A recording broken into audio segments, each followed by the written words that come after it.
Chapter 426. I'm the one playing. Give me the gun, Xiao Yichen said coldly and made his request concisely. The staff member couldn't help but make things difficult for him. But, this gun is very heavy. I know. Xiao Yichen looked a little impatient. I can carry it. The staff member obviously didn't believe him. Oh please, how old was this child? He was only about 6 years old, and his height was barely above the shooting range. However, this gun weighed at least 5 kilograms. It was a replica of a toy gun, so it was extraordinarily heavy. Xiao Yichen saw how hesitant the staff member was and became a little impatient. Please give me the gun. I'll let you try it. The staff member still felt that this child was obviously fooling around and secretly blamed the child's parents. The amusement park was so big.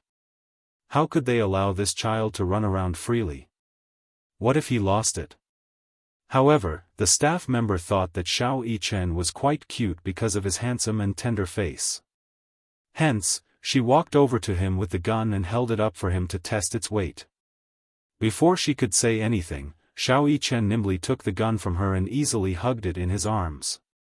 His small hand gently caressed the body of the gun and calmly said, "Let's start the countdown." This time, it was the staff member's turn to lose her composure. Her face was full of shock, especially when she saw how easily Xiao Yichen played with the heavy replica gun in his hands. Although this gun was a toy gun, no one would be at ease if it was in the hands of a 6-year-old child. If anything happened, they would have to bear the responsibility. Naturally, they couldn't bear the responsibility. Moreover, when this child took out the VIP ticket, they knew that this child was from a wealthy family. What a joke. A ticket that cost a few thousand yuan couldn't have been bought by an ordinary person. The more a child came from such a background, the more they had to protect him. Otherwise, if his parents came looking for him, how could they bear the responsibility? Where are your parents? Xiao Yichen couldn't take it anymore. Start the countdown. The staff member's expression froze, and he pressed the timer. Little Yichen adjusted himself to the best position and pulled the trigger. The bullet was fired at once, but its firing speed was very slow. When the bullet hit the balloon, it was soft and powerless and quickly ricocheted off. Xiao Yichen frowned unhappily. Clearly, he felt that there was a limit to the toy gun's capabilities if he wanted to use it to his full potential. He tried a few more rounds of bullets and quickly looked at it. This gun looked like a 1-1 replica, but after some special debugging, he was sure that the trajectory had been changed, so he quickly took the gun down. Sure enough, it was a problem with the trajectory. When it came to debugging firearms, it was obvious that this was his specialty. In just a few moments, this thorny problem was quickly solved. By the time he finished assembling the gun, half of the time had already passed. Although he didn't hit the target, his professional shooting posture and domineering aura still shocked the few staff members on the side. Not bad. From the looks of it, this lad had practiced martial arts before. Did his family train him to shoot at such a young age? If he didn't have professional training, it was impossible for him to have such speed and such a domineering aura. Chapter 427. When they saw how the little guy skillfully dismantled the gun, changed the trajectory of the bullet, and finally reassembled it, the shock in their hearts could no longer be expressed with words. It was too shocking. This child, how could he be so good? Not only was he good with guns, but he even knew that the trajectory of the bullet had been changed. And he could even change it back. If they hadn't seen it with their own eyes, they would have found it hard to believe. Xiao Yichen knew that time was running out, so he didn't waste any more time. He reloaded the gun and pulled the trigger. The bullet was no longer as slow as before. In a split second, it whistled through the air and pierced through the balloon. Pa! In a flash, the balloon burst without even seeing the bullet's trajectory. While everyone was still in shock, Xiao Yichen reloaded the gun, aimed, and pulled the trigger again and again. Unknowingly, his amazing results quickly attracted the attention of the surrounding audience. When they saw that there was a child playing a shooting game, and he was only 6 years old at that, they all came over in admiration. Pa! Pa!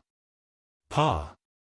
As the balloons burst one by one, the scoreboard fell to the ground. In the last second on the timer, the 30th balloon burst and the scoreboard fell. Xiao Yichen put down the gun. The staff member at the side pressed the timer, but he was already stunned and speechless. The surrounding audience was even more amazed. Oh my God, this child was amazing. Help me count the points, thank you, Xiao Yichen said expressionlessly. The staff member was still a little dazed, but under the urging of the little kid's icy gaze, he quickly counted the scoreboard that had fallen to the ground. His luck wasn't good, so he didn't have many points. However, he won by having so many scoreboards. In total, he had more than 300 points. Xiao Yichen raised his eyebrows, but he didn't show the excitement that everyone expected a child to have. It was as if he had already expected this result and was determined to get it. Little kid, congratulations, you have 320 points. What kind of prize do you want? Xiao Yichen looked at the huge panda plushie on the display stage. His eyes moved, and there was a hint of gentleness in them as he pointed at it. Is that the panda over there? Yes. That's it. Xiao Yichen waited for her to pass the doll to him. The staff member nodded and walked to the display stand to pick up the panda plushie. Aya, little Zhang, wait. How many more pandas are there? A staff member from another shooting range asked nervously as he rushed over. Just one. What's wrong? Is there no more stock? Yeah, there's only one left. What's wrong? Aya, what should we do? There was a tourist over there. The mission was completed. What a coincidence. He also wants this panda. Do you have any tourists on your side? Yes. Little Zhang nodded. He recalled Xiao Yichen's swift and fierce movements when he was shooting. He still hadn't recovered from the shock. Then what should we do? That tourist over there also took a fancy to it. But the tourists on my side also took a fancy to it. Which one? Let me see. That child over there. Do you see him? Chapter 428. The staff member looked in the direction that little Zhang was pointing at and saw a 6-year-old kid. His face darkened as he said suspiciously, "Are you kidding me? That's a 6-year-old kid. Kids under the age of 10 can't play this game. The gun is so heavy and the rules are so strict." As he spoke, he couldn't help but question, "Did you go easy on the kid because he looks cute? Don't spout nonsense. How is that possible? Although the kid is young, he's quite capable. This kid didn't cheat. He hit 30 balloons in 60 seconds and accumulated 320 points. Impossible." The staff member's face turned pale. He felt that it was ridiculous. My tourist came from a military school and is very good at shooting. Even so, he only hit 20 balloons and got 300 points. I'm not lying to you. The staff member didn't believe him. He shook his head and said, "Aya, this tourist isn't easy to deal with. He specially brought his girlfriend here and his girlfriend took a fancy to this panda. He obviously wants to use this panda to coax his girlfriend. He only passed after playing a few times. You have a kid here, so he's definitely easier to deal with than my tourist. Why don't you coax him and let him choose a new prize?" Little Yichen stood at the same spot for a long time until, from the corner of his eye, he saw a staff member carrying the panda toward another man. His heart tightened as he hurried over and called out to the man. "This panda is my prize. Where are you taking it?" The staff member smiled awkwardly. "Kid, this big brother has also finished the game. Do you want to change the prize?" "No." Xiao Yichen said firmly. "This toy is a gift for my brother. I won, so it should be mine." Isn't that what the rules say? The staff member was speechless. Kid, go away. This is not your place to speak. A young man walked over from the side. His appearance wasn't outstanding and there was a ruffian look in his eyes. He walked in front of the staff member and looked at him with disdain before coldly chasing him away. Did I speak to you? Xiao Yichen frowned and asked coldly. Brat, are you so arrogant? The young man was clearly agitated by Xiao Yichen's indifference. I won this prize from a game. What does it have to do with you? Xiao Yichen said calmly, how can it not matter? I won the game too. Huh. Stop bragging. Brat. The young man laughed a few times as if he had heard the funniest joke in the world. Finally, he said coldly, You've just been weaned. How can you play with a gun? What a joke. A short-sighted person is like a frog at the bottom of a well. Xiao Yichen mocked him with an idiom he had just learned. The man's lips twitched when he heard that. If it weren't for the fact that they were in front of so many people, he probably wouldn't have been able to resist the urge to give him a good knock on the head. The staff at the side said weakly, this child has indeed cleared the game. Truly, truly. The man glared fiercely, do you think I'm easy to fool? Who is this child to you? Are you trying to cover for him? I'm a tourist here who cleared the game. I should get the prize that belongs to me, shouldn't I? Chapter 429. I'm not protecting this child. Without waiting for her to explain further, Xiao Yichen felt that this was a waste of time. He didn't want to be calculative about who had popped more balloons and accumulated more points. Instead, he said coldly, stop talking nonsense. Let's compete. If you win, it's yours. If you lose, I'll take it. His words were concise and to the point. He immediately issued a challenge, intending to settle this matter with a duel as soon as possible.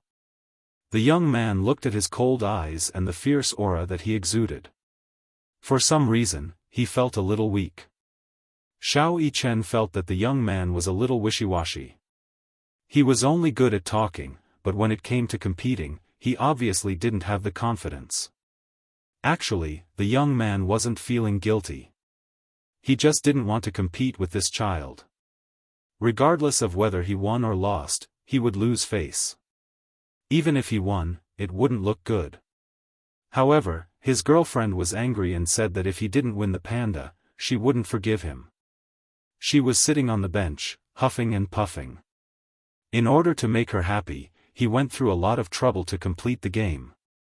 However, no matter what he thought, Xiao Yichen looked down on him. What? Are you scared? Then I'll take the prize. Wait. Who said I'm scared? I just feel that it's laughable to compete with a child who just stopped drinking milk. Also, have you stopped drinking milk? Kid. The young man said stubbornly. If you're afraid of losing, then don't compete with me. Otherwise, if you lose to me, wouldn't that be even more embarrassing? Xiao Yichen sneered and mocked him. The crowd burst into laughter. The young man spat and clenched his fists tightly. He said indignantly, let's compete then. I happen to have time today, so I'll play with you. Xiao Yichen nodded. Good for you.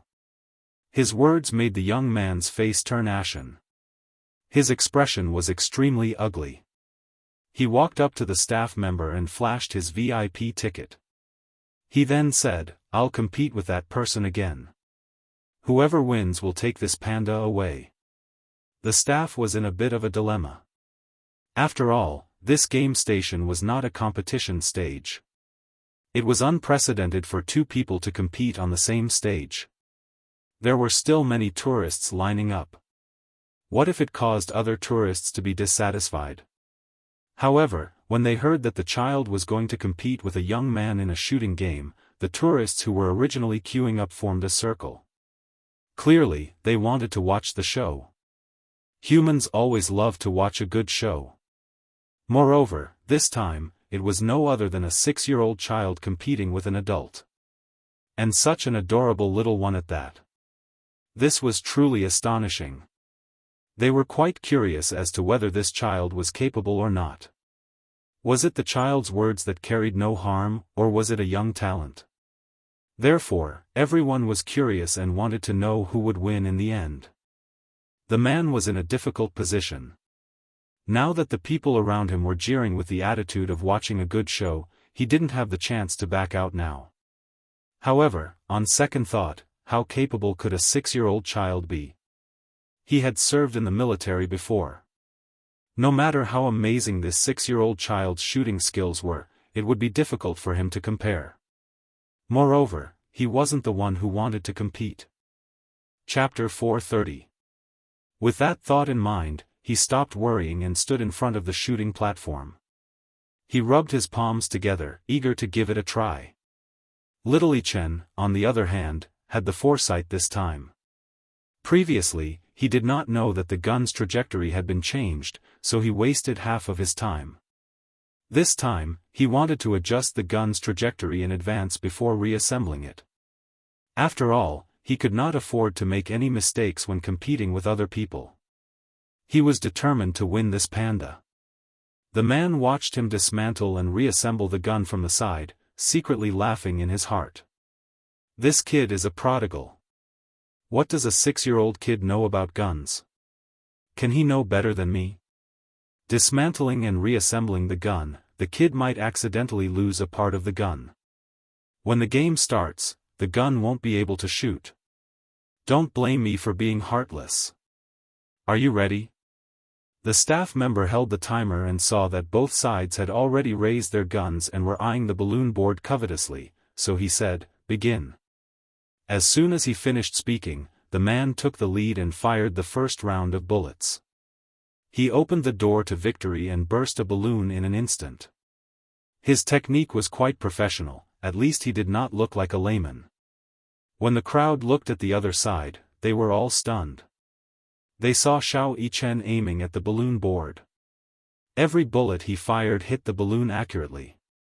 Then, he swiftly loaded the gun and pulled the trigger again. His movements were as smooth as flowing water. The bullets shot out were like thunder, with an irresistible force. Bang! Bang! Bang! The sound of balloons bursting could be heard continuously. This was undoubtedly a competition of equal strength.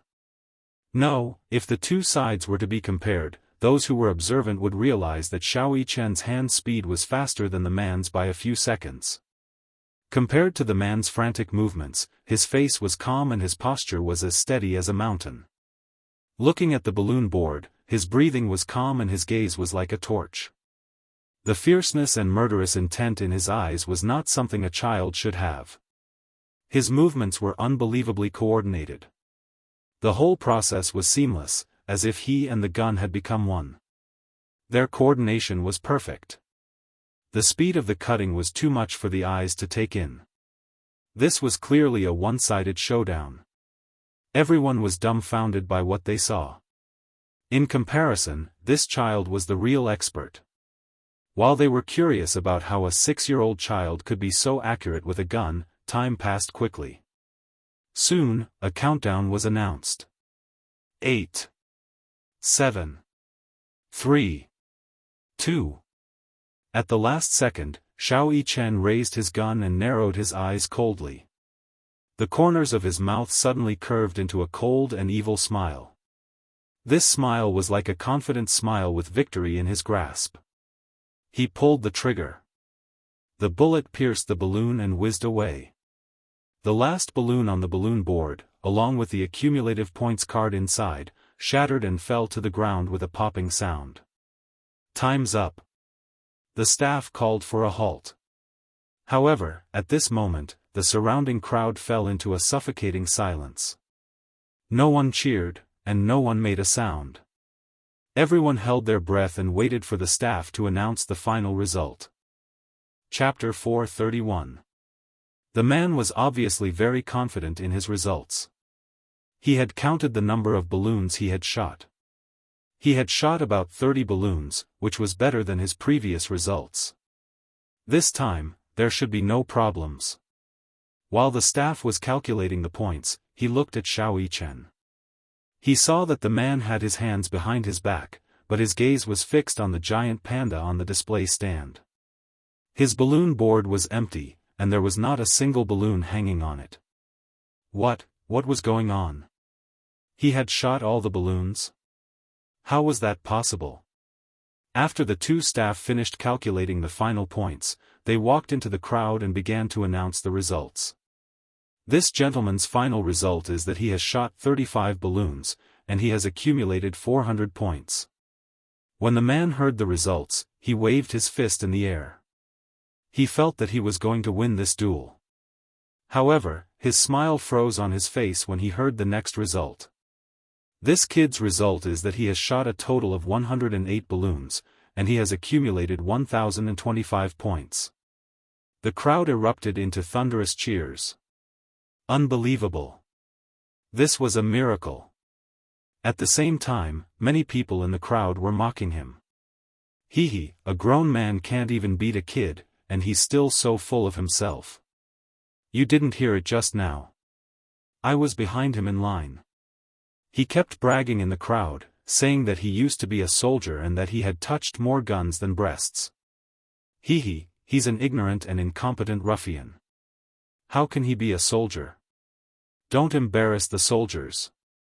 Even a kid can crush him, The man was at his limit. Suddenly, he pointed at the staff and said in exasperation, cheating? Cheating. 108 balloons, who would believe that? How could a kid do that? As soon as he finished speaking, the crowd erupted in support of him, mocking him for being a sore loser. We believe it. That's right. We saw it just now.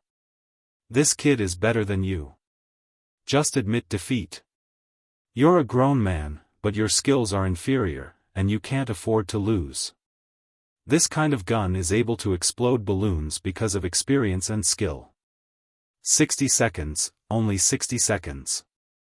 The whole process of loading and firing takes 1 second. 60 seconds, at most, can explode 60 balloons, I believe. Xiao Yichen said coldly, don't compare me to a piece of trash like you who can only shoot 30 balloons, okay? With a lukewarm insult, the other man's face immediately turned ashen, and he lost all face. What did you say? I said, you're a piece of trash. Little Yichen did not give him any face. Don't you know? I changed the ballistics and mechanism. That was why the two guns were different. Little Yichen's modified gun could fire 5 rounds in a row, which saved a lot of time. The man was speechless. He was so angry that the muscles on his face were twitching. Come, little kid. The staff smiled and passed the 1.5-meter-long panda to him. Xiao Yichen hugged it with both hands. The panda was indeed a real panda. It was 1.5 meter long, soft, and comfortable to hug. Xiao Yichen hugged it with both hands, almost covering his entire body. Only then was he satisfied and left with her in his arms. Chapter 432. Hugging the panda with both hands, he was troubled. He had won the prize to give it to the little guy, his younger brother. But how should he give it to him? Just as he was in a dilemma, he suddenly came back to his senses and felt that someone was following him. His senses were extremely sharp and his sixth sense of danger was quite strong. However, with the panda in his hands, his vision was blocked and he looked at the ground. Behind him, a long shadow was following him like a shadow. He was cautious. He turned a corner and placed the panda on the bench. When he turned around, he saw that the man from before had followed him. You're haunting me. What do you want? Xiao Yichen was very alert. He glanced at him and knew that this man did not come with good intentions. Hence, he stared at him vigilantly. The man's lips curled and he suddenly laughed sinisterly. Little brat, you're very arrogant.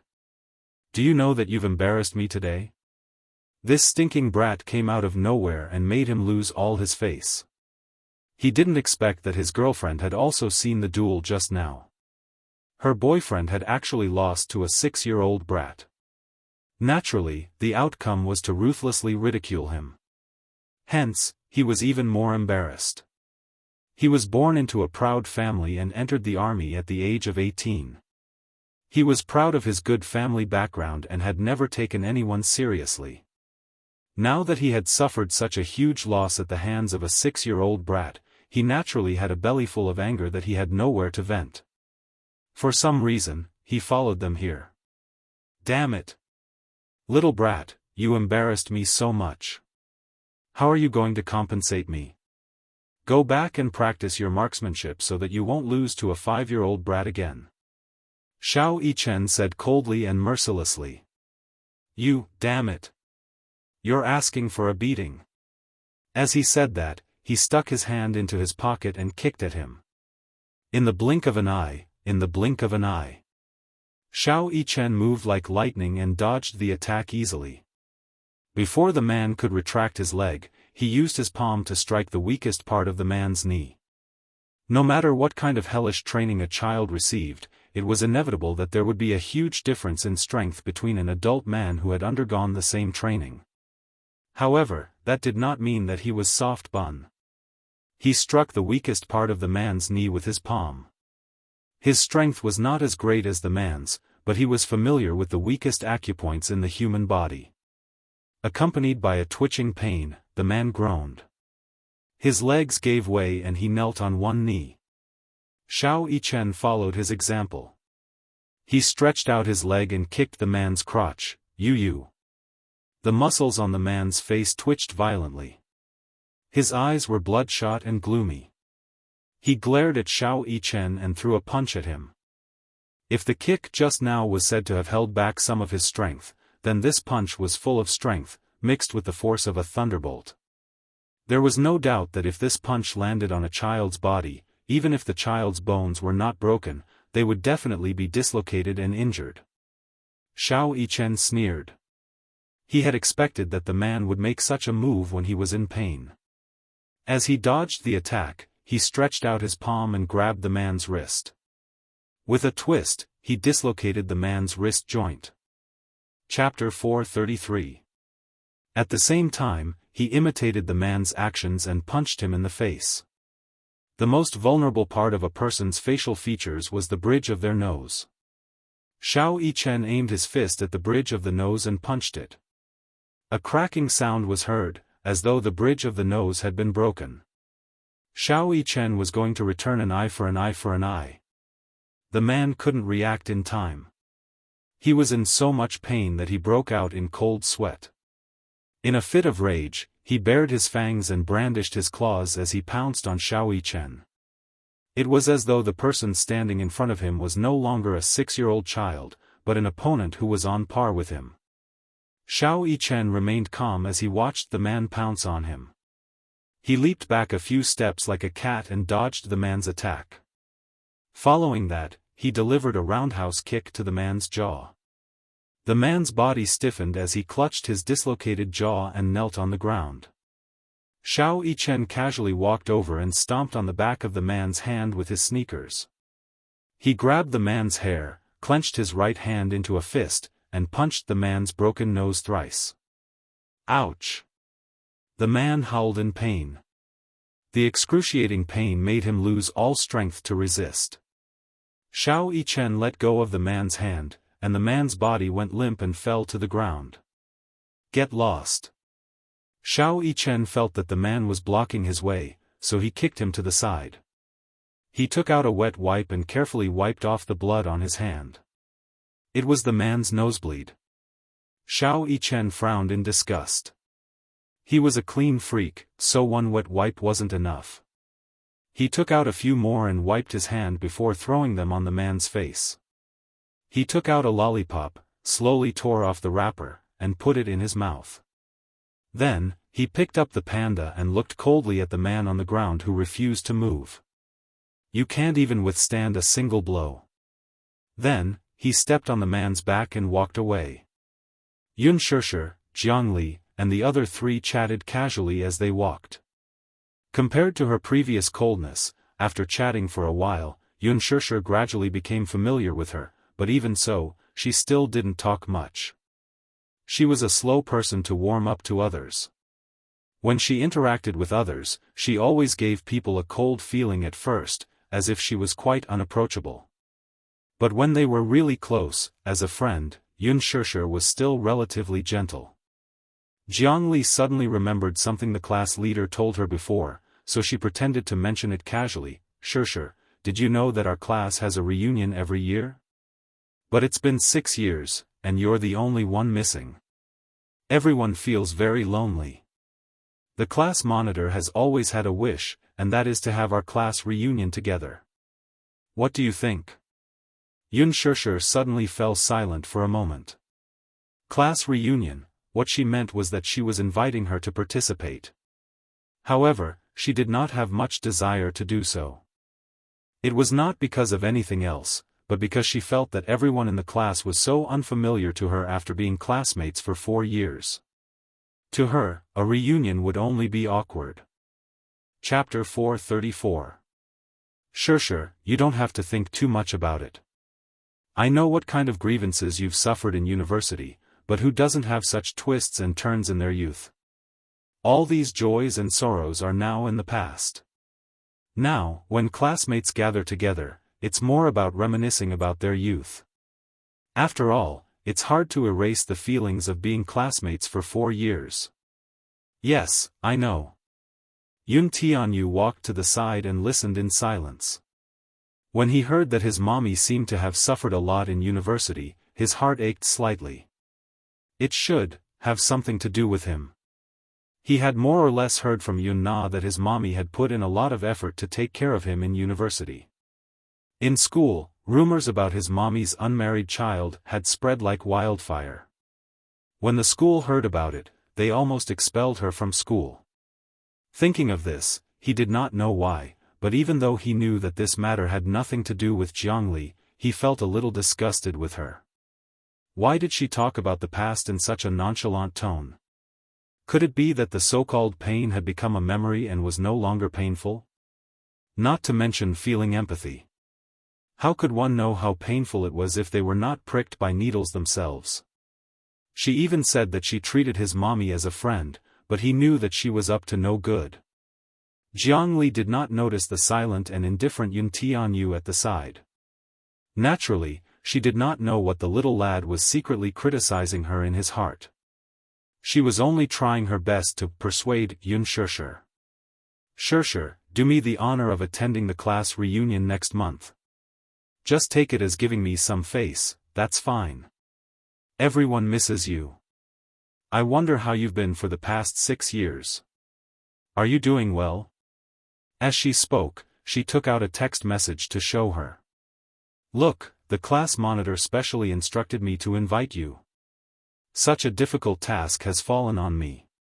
You won't watch me fail to complete my mission and be condemned by everyone, right?" Xianxia could not help but be amused by her.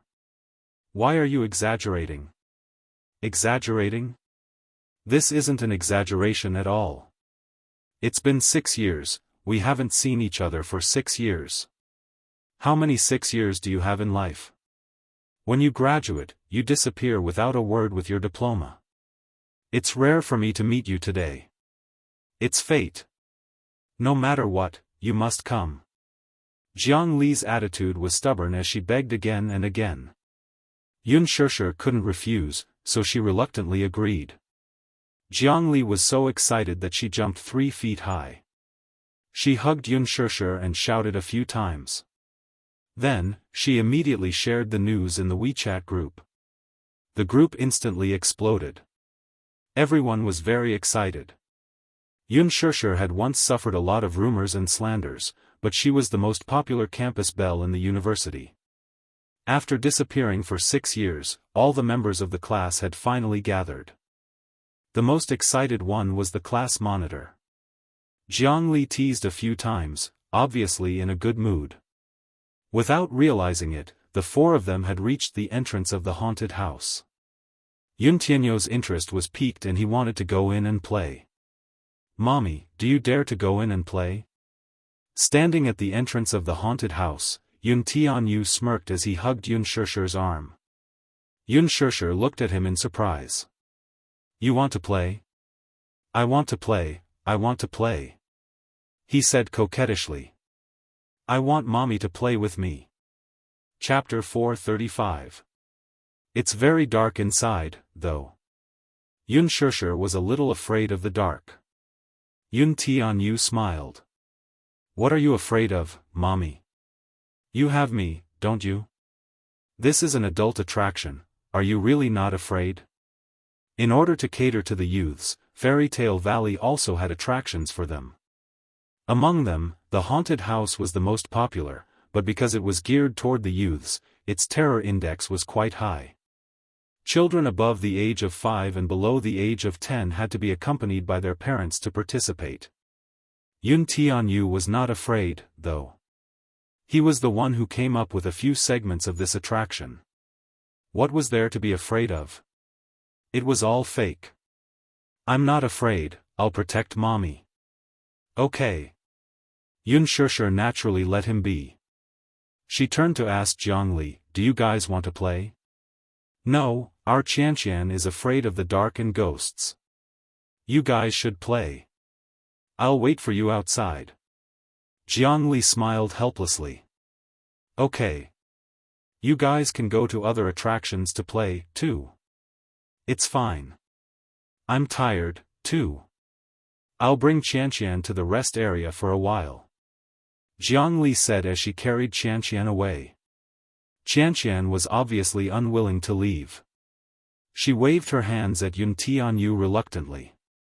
Only after Jiangli threatened her a few times did the little loli obediently stop moving. Finally, Yun Tianyu was satisfied.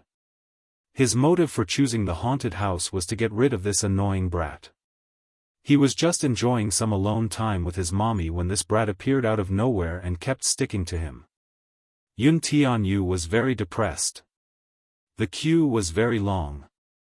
Even if it was the VIP passage, there were still quite a few people lining up. The haunted house was a reincarnation game. Only 15 visitors could enter at a time. After 10 minutes of free walking, the staff inside would lead them to the exit. While waiting, Yun Tianyo's peripheral vision caught the attention of a giant panda behind him. Among the crowd, a child was carrying a giant panda, which was particularly eye-catching. The panda was huge, about 1.5 meters long. The child's height was shorter than it, so he was blocked from sight by it. Hence, from afar, he saw the panda's adorable face facing him. Its black eyes were playful and adorable. Yun Tianyu exclaimed in surprise. Was this not the panda plushie that his mother wanted to win for him earlier? Who would have thought that it would fall into someone else's hands so soon after he left? Yun Tianyu stared at the panda for a while more before turning his head away. Shao Yichen, who was hiding behind the giant panda, let out a long sigh of relief. His heart, which had been hanging high in the air, finally calmed down. It was quite nerve-wracking. Shao Yichen was extremely conflicted. She had chased him all the way here, but she didn't know how to give this gift to him. Hence, when he saw him enter the haunted house, he joined the queue behind him. However, when he saw Yun Tianyu turn around to stare at the panda, his heart thundered. Just as she was struggling internally, Yun Tianyu turned back to look at the panda's adorable face. It was obvious that he was quite fond of it. Hence, he walked toward Shao Yichen. Shao Yichen thought he was going somewhere, so he looked back in the direction he came from, but he didn't see anything. When he turned around, he saw that Yun Tianyu had actually stopped in front of him. From his vantage point, he could see a pair of British-style sneakers. Chapter 436. Shao Yichen was so stunned that he found it hard to breathe. This was the first time in their lives that the two little lads were so close to each other. They were only separated by a plushie. As the plushie was blocking Shao Yichen's face, Yun Tianyu could not see his face. Judging from his height, he was probably older than him. Did your daddy win this panda for you? Xiao Yichen shyly buried his face in the plushie when he heard this. His muffled voice traveled through the plushie. No, this is. I won this. Is it that balloon shooting game? Yun Tianyu was a little surprised. Yes. Yun Tianyu's face broke into a smile. Wow. That's awesome. Inwardly, however, he thought, how is that possible? Even adults find it hard to clear that game. How can a child of his age complete it? On second thought, though, the advanced mathematics papers he usually did had stumped the top students in high school. It was not surprising. What's your score? Yun Tianyu was a little curious about this child's standard. Xiao Yichen answered, 109 balloons, which cost more than 1,000 points. Yun Tianyu was speechless. 109 balloons in a minute, what a joke. He doubted the authenticity of this score. If this child really won, then he could not help but wonder if the difficulty of this game was too low. Yun Tianyu asked again, do you like this toy? As one of the shareholders of Fairy Tale Valley, it was necessary for him to be concerned about the visitor's experience. Xiao Yichen's voice was a little muffled. I don't like it, eh? Then, why did you? I won it for my younger brother. Xiao Yichen's usually cold and arrogant face blushed shyly. His voice was also timid, seemingly a little embarrassed. Because my younger brother likes it, I won it and wanted to give it to him. For some reason, Xiao Yichen's somewhat wooden way of expressing himself made Yun Tianyu's heart skip a beat. His lips curled into an approving smile. You're such a good brother. I hope you'll have fun here. With that, Yun Tianyu returned to his team. Xiao Yichen cautiously poked his head out from behind the giant panda. Looking at Yun Tianyu's back, he felt a little impulsive. He wanted to rush forward and give his younger brother, whom he had never met but could only appear in his dreams, a big hug. However, he did not dare to do so. What if his younger brother did not like him? What if his younger brother ignored him when he talked to him? Xiao Yichen's heart to struggle to decide. Yun Tianyu to play to Yun's to be to him. Mommy, didn't you play that balloon shooting game last time? You wanted to win the panda plushie for me, but it was already won by someone else. Yun Tianyu raised his head and asked. Chapter 437. The panda in the crowd was particularly eye-catching. Its chubby face was adorably adorable as it stood among the crowd. At a closer look, it was as if the doll had come alive and was queuing up to enter the haunted house. Upon closer inspection, this panda was actually being carried by a child. It was just that this panda was too big. It was 1.5 meters tall and completely covered the child behind it. Yun Shishir commented, I wonder who's so good to actually clear this game. Yes, Yun Tianyu suddenly said happily. Mommy, it's our turn. The staff started to check the tickets, starting from Yun Shishir to Xiao Yichen. There were exactly 15 people in total. However, when it was Xiao Yichen's turn, the staff stopped him when she saw that he was carrying a panda and seemed to be alone. Little friend, where are your parents? If you're a child, you have to be accompanied by your parents before you can play. Xiao Yichen's face peeked out from behind the doll and said innocently, my mommy and brother have already gone in. Seeing that he and the child who had just entered the haunted house were twins, the staff did not think much of it and reminded him, okay, but you must hurry up and not fall behind. Thank you, Auntie. Auntie, the staff's eyes twitched. She was clearly still a high school student, all right? Xiao Yichen did not care about her ugly expression and hurried into the haunted house with the panda in his arms. The staff suddenly reacted and chased after him to ask, oh, right. Little friend, do you want me to keep the doll in your hands for you? As soon as she finished speaking, she had already disappeared into the entrance. This haunted house was designed with the theme of Japanese horror as its theme. Most of the Japanese horror houses had a unique style and oriental colors. Unlike those that relied on special effects and gore to create a scary atmosphere, Japanese horror mostly made use of people's fear of the unknown to create hair-raising images and sound effects to destroy people's willpower. Pulling open the curtain at the entrance and walking in, one would feel as if they had stepped into a dark and unknown world. This haunted house was designed as an abandoned hospital building. Its appearance was dilapidated and desolate, making one's heart tremble. There was no fixed route inside, visitors were allowed to walk freely inside. This kind of design allowed the visitors to truly feel the terror of being in close proximity, and the design inside the haunted house was very realistic as well. The constantly flickering dim yellow light, the rusty chains, the rather aged and cracked walls, and the white bed sheets stained with blood, no matter what detail it was enough to make one's heart palpitate. While he was queuing, he took a look at the theme of the haunted house. This abandoned hospital used to be a huge private hospital with an excellent medical team and top-notch medical equipment. But later on, the director colluded with some underground black market organizations to sell fresh human organs. They injected people who were supposed to be healthy with sleeping drugs and even dissected them for experiments. Later, when the truth came to light, the director was taken away for investigation, and the hospital closed down. Gradually, it was abandoned, but the rumors of a haunted house slowly spread. Chapter 438. Xiao Yichen pursed his lips tightly. When this batch of 15 visitors stepped into the haunted house, most of them had already dispersed.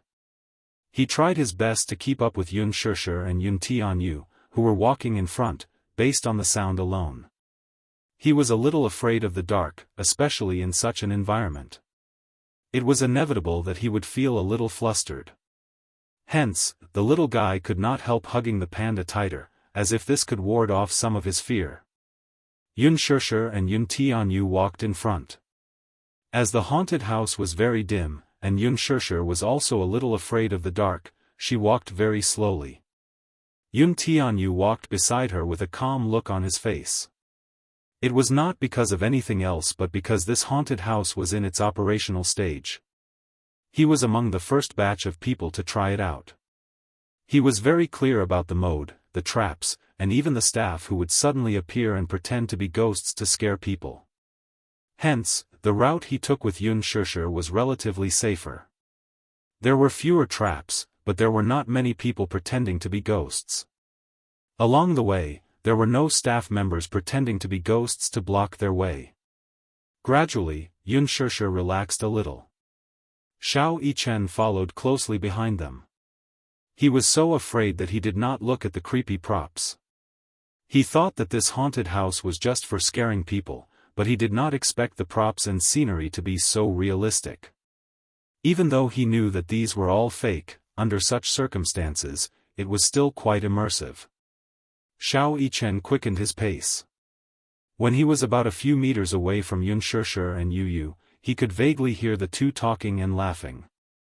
"Mommy, are you scared?" "No, I'm not. Don't I have Yu to protect me?" Yun Shishir's tone was relaxed.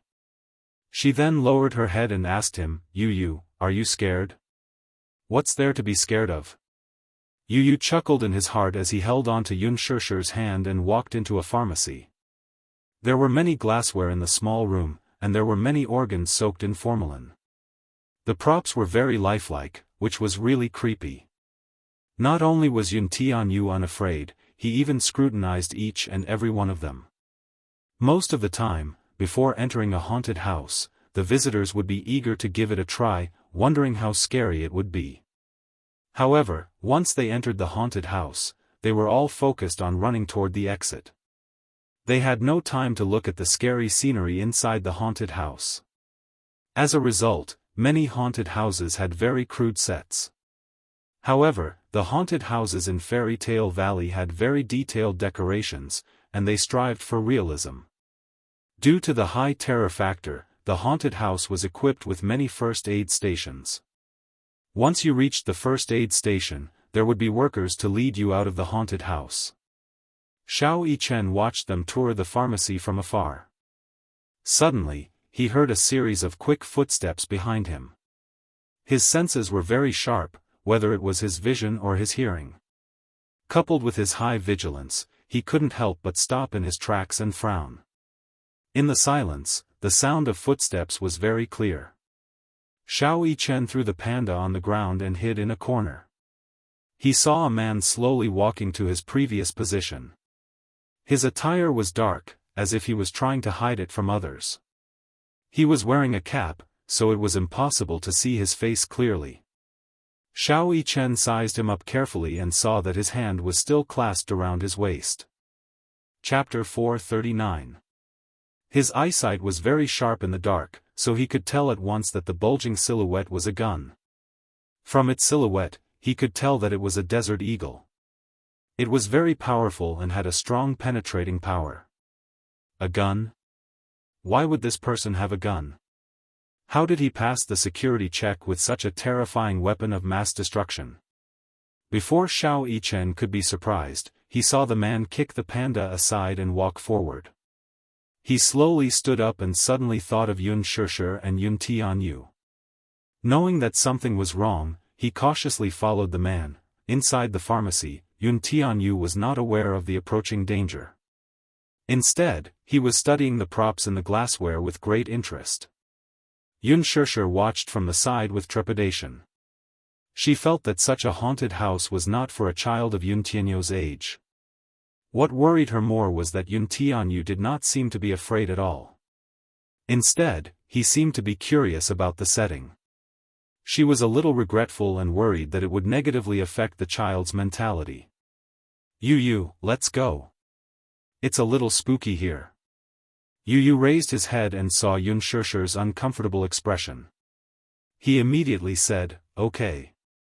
As the two walked out of the pharmacy, Yun Tianyu heard footsteps approaching. At first, he thought that it was a staff member in a costume trying to scare them. However, when the person came closer, he saw that it was an unfamiliar man wearing a cap. He was dressed in low-key attire, but his entire body was emitting a chilling murderous aura.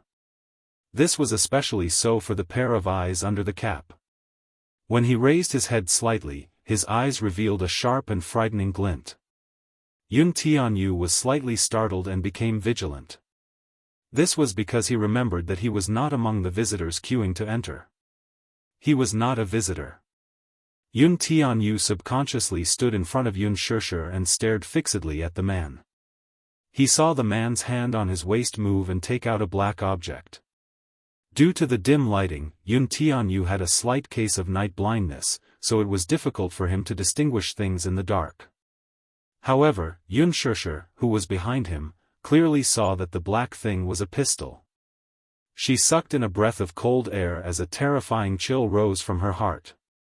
She immediately pulled Yun Tianyu behind her and took a step back while shielding him. Her actions were cautious as if the man before her was a scourge that would devour them all if she made a move. You. Who are you? What do you want? She asked cautiously. She did not know the man's identity, so she did not dare to act rashly. The man did not answer her question. Instead, he coldly raised his wrist and pointed the dark and eerie muzzle at them. Yun Shishir turned pale with fright. She immediately turned around and shielded the boy in her arms. Be careful. A child's shrill scream came from behind. The man turned around alertly and saw a child running toward him. Xiao Yichen carried the panda and kicked off the wall. Using the momentum, he leaped into the air and landed a beautiful roundhouse kick on the man's face. Chapter 440. The man staggered a few steps back from this sudden attack. Xiao Yichen leaped forward like a nimble leopard and tried to snatch the desert eagle from the man's hand. The man, however, seemed to be a well-trained assassin. Hence, he was highly skilled. He swiftly kicked Xiao Yichen in the chest, and the latter fell to the ground, caught off guard. Yun Shishir cried out in alarm when she saw this. The man got up from the ground, raised his hand, and pulled the trigger at Xiao Yichen. Bang! A silenced gunshot rang out, but little Yichen had already rolled to the side the moment he pulled the trigger. He hugged the panda at the side. The man pulled out another gun and fired at him repeatedly. Bang! Bang! Bang! The enclosed space was instantly filled with the smell of gunpowder. He dodged nimbly, and with the cover of the plushie, he was not injured. However, when he looked at the panda plushie, it was already riddled with holes. That was the present he had won for Yu, yet he, Xiao Yichen, narrowed his eyes in anger and quickly pulled out a dagger from his sleeve. Whenever he went out, he would always carry a weapon with him for self-defense. Fairy Tale Valley's security was strict, but it was only for adults. Luckily for him, the dagger finally came in handy. He quickly threw the dagger at the man. The man tried to evade it, but the space inside the haunted house was too small. His neck was still cut by the flying dagger. Due to his large movement, he accidentally knocked into the prop cabinet. With a loud bang, the cabinet toppled backward. Xiao Yichen took advantage of his distraction to run toward Yunshishir. He grabbed Yunshishir's hand and told her, "Run. His target is you guys." Yunshishir was scared out of her wits. She did not care why the child was here or what was going on as she ran after Xiao Yichen. When they reached a fork in the road, Xiao Yichen pulled Yun Tianyu along the right path. Yun Tianyu looked back, but his mommy was nowhere to be seen. It was too dark and she must have taken the wrong path. Mommy. Yu was anxious and wanted to go back to look for her. Xiao Yichen grabbed his arm tightly. Don't go. Go away. I want to find my mommy. In his desperation, Yu flung his hand away. He was worried about his mommy's safety and could not care less. Xiao Yichen angrily stomped his feet and chased after him. However, when they turned the corner, they bumped into the man who was chasing after them. Yun was startled, while Xiao Yu. This man's target was Yun Tianyu. Xiao Yichen immediately grabbed Yun Tianyu's arm and ran. As he ran, he said, "Don't worry, your mommy will be fine. His target is you. He's here to kill you, do you understand?" Yun Tianyu's eyes widened in shock. He was clearly in disbelief. The man's footsteps followed closely behind him. Xiao Yichen anxiously looked back, only to see the man raise his wrist and aim at Yun Tianyu's back. He was about to pull the trigger. Xiao Yichen knew that something was wrong. He immediately pounced on Yun Tianyu and pinned him to the ground. Chapter 441. Bang! The bullet pierced through the air and flew past his hair, shattering the glassware on the cabinet beside him. Not far from them was an ambulance. A few staff members rushed over when they heard the commotion.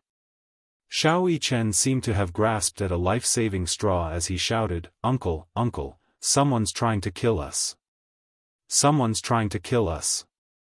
The few staff members did not take his words to heart.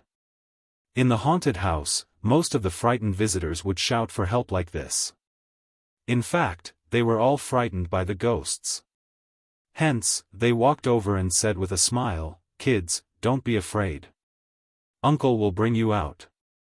Halfway through their conversation, they saw that behind the two little munchkins, the man had yet to put away his gun. The cold muzzle of the gun was emitting a wisp of smoke. "Murder! Murder!" Before he could finish his words, a bullet pierced through his throat. Blood splattered on the wall. The pungent smell of blood permeated the air instantly. In the blink of an eye, the man's body fell limply to the ground, turning into a cold corpse. The other staff member was completely frightened and screamed, "Help! Help!" At this moment, a group of visitors was walking toward the exit. When they heard the gunshot and saw the corpse on the ground, a commotion broke out. "Murder! Someone's trying to kill us! Help!" Ear-piercing screams were incessant. The scene was chaotic and the crowd lost control. Using the cover, Xiao Yichen got up from the ground with Yu and groped for the exit. Yu's mind was in a mess. On one hand, he was worried about his mother's safety. On the other hand, he wanted to know the background of this man and why he wanted to kill him. For a moment, his thoughts were in a mess. Xiao Yichen pulled him along as he groped around the haunted house. With the crowd inside, he did not know where the exit was, so he did not know where it was. When he turned back to look at Yun Tianyu, he saw him clutching his chest and breathing heavily. His physical fitness was not good. Excessive running would only deplete his energy and cause breathing difficulties. "Are you okay?"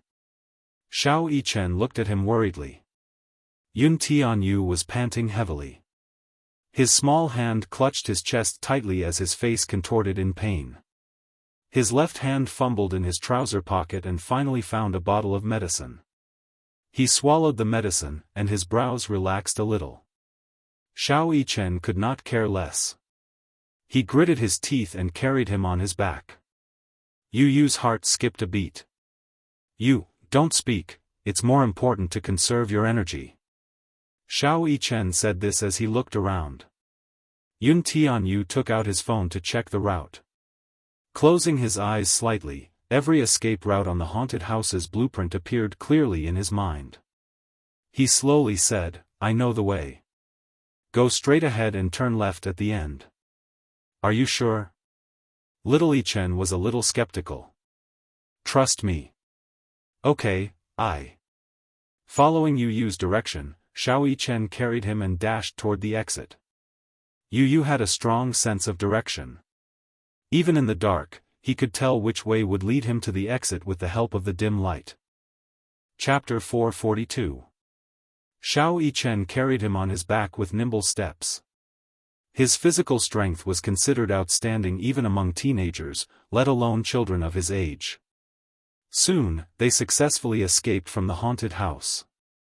Outside the haunted house, the crowd was in a mess. Amidst the chaos, Xiao Yichen vaguely saw a man hiding in the crowd, searching for them. Alarmed, he ran in the opposite direction. The man turned his gaze and quickly spotted Xiao Yichen and Yun Tianyu in the crowd. He followed their footsteps and followed them closely. Yun Tianyu quickly recovered and struggled to get down from Xiao Yichen's back. Xiao Yichen held his hand tightly. Seeing the Ferris wheel not far away, he had an idea. "Let's go." In front of the Ferris wheel, there were two long queues. With 2 VIP tickets, Xiao Yichen successfully passed through the VIP passage and boarded the Ferris wheel with Yun Tianyu. The Ferris wheel slowly rose. Xiao Yichen carefully looked down through the window. With his excellent eyesight, he spotted the man standing among the crowd looking up. He was shocked.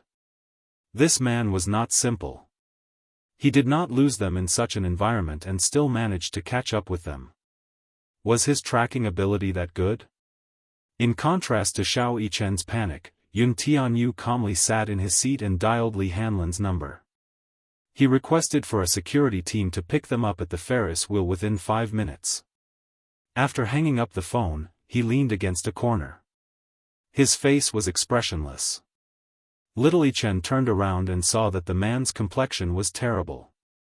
His lips were pale and he looked extremely weak. After the intense chase earlier, Xiao Yichen knew that Yu Yu must be exhausted, but more than that, he thought that he had not experienced such a thrilling scene before. Hence, he thought that he was scared out of his wits, so he walked over and held his shoulders. With a slight smile, he said, "Don't be afraid, I'll protect you." He was a little nervous and worried that his younger brother would not accept him. You want to protect me?" Yu Yu looked up, but he evaded the man's intimacy and avoided his touch. He didn't seem to be moved by his closeness. Instead, he maintained a distance. It was extremely unfamiliar. Xiao Yichen's outstretched hand slowly clenched into a fist. In the end, he withdrew his hand somewhat hesitantly. Her fingertips still felt the warmth of his body. It was so warm and real. Xiao Yichen clutched his wrist in a daze. He felt that his younger brother wasn't as approachable as he had imagined. "How are you going to protect me?" Yu Yu questioned coldly. Clearly, He felt that the child standing in front of him was so weak. He did not believe that the child could protect him. I'm stronger and taller than you. I can definitely protect you. Xiao Yichen said stubbornly. Yu looked up slightly. His gaze was cold and indifferent. He did not seem to accept Xiao Yichen's closeness, and there was a faint sense of alienation on his face. He looked at Xiao Yichen. Even though he was sitting in his seat, Xiao Yichen was much taller than him when he stood in front of him. He was tall enough for Xiao Yichen to raise his head and look up at him. Xiao Yichen was eager to prove that he had the ability to protect his younger brother. However, when his words reached Yu's ears, they had a different meaning. Was this child mocking him for being shorter than him? Chapter 443. Humph, you're obviously showing off to me that you're taller than me. I'm not. You're not smart enough, so you're using your height to make up for it? Yu frowned unhappily. Xiao Yichen panicked and tried to explain himself. I'm not mocking you for being short. Don't misunderstand. Also, I'm not stupid. You're not stupid? Yu's lips suddenly curled into a mocking smile. Then tell me, how much is 1 plus 2 plus 3 plus 4 plus 5 plus 6?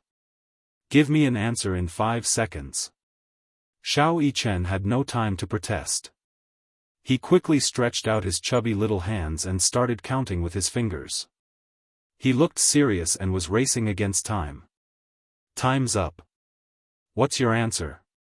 20. Little Yichen's head spun as he did the math. He hated it the most. 21. Idiot. Don't call me an idiot, little Yichen pouted. His confidence had been smashed to smithereens, and he felt aggrieved. The little brother he tried his best to protect had such a vicious mouth. Moreover, he didn't seem to like him. But he really liked this little brother of his. He was different from the cold and arrogant attitude he had with other people. Standing in front of Yu, he was more like a helpless older brother who had never tried to coax anyone. However, the way he looked at Yu was gentle. The expression on his face was anxious and uneasy because he had been misunderstood. You caused me to be separated from Mommy. I don't want to talk to you. Yu was anxious when he thought about how Mommy was missing and didn't know what was going on.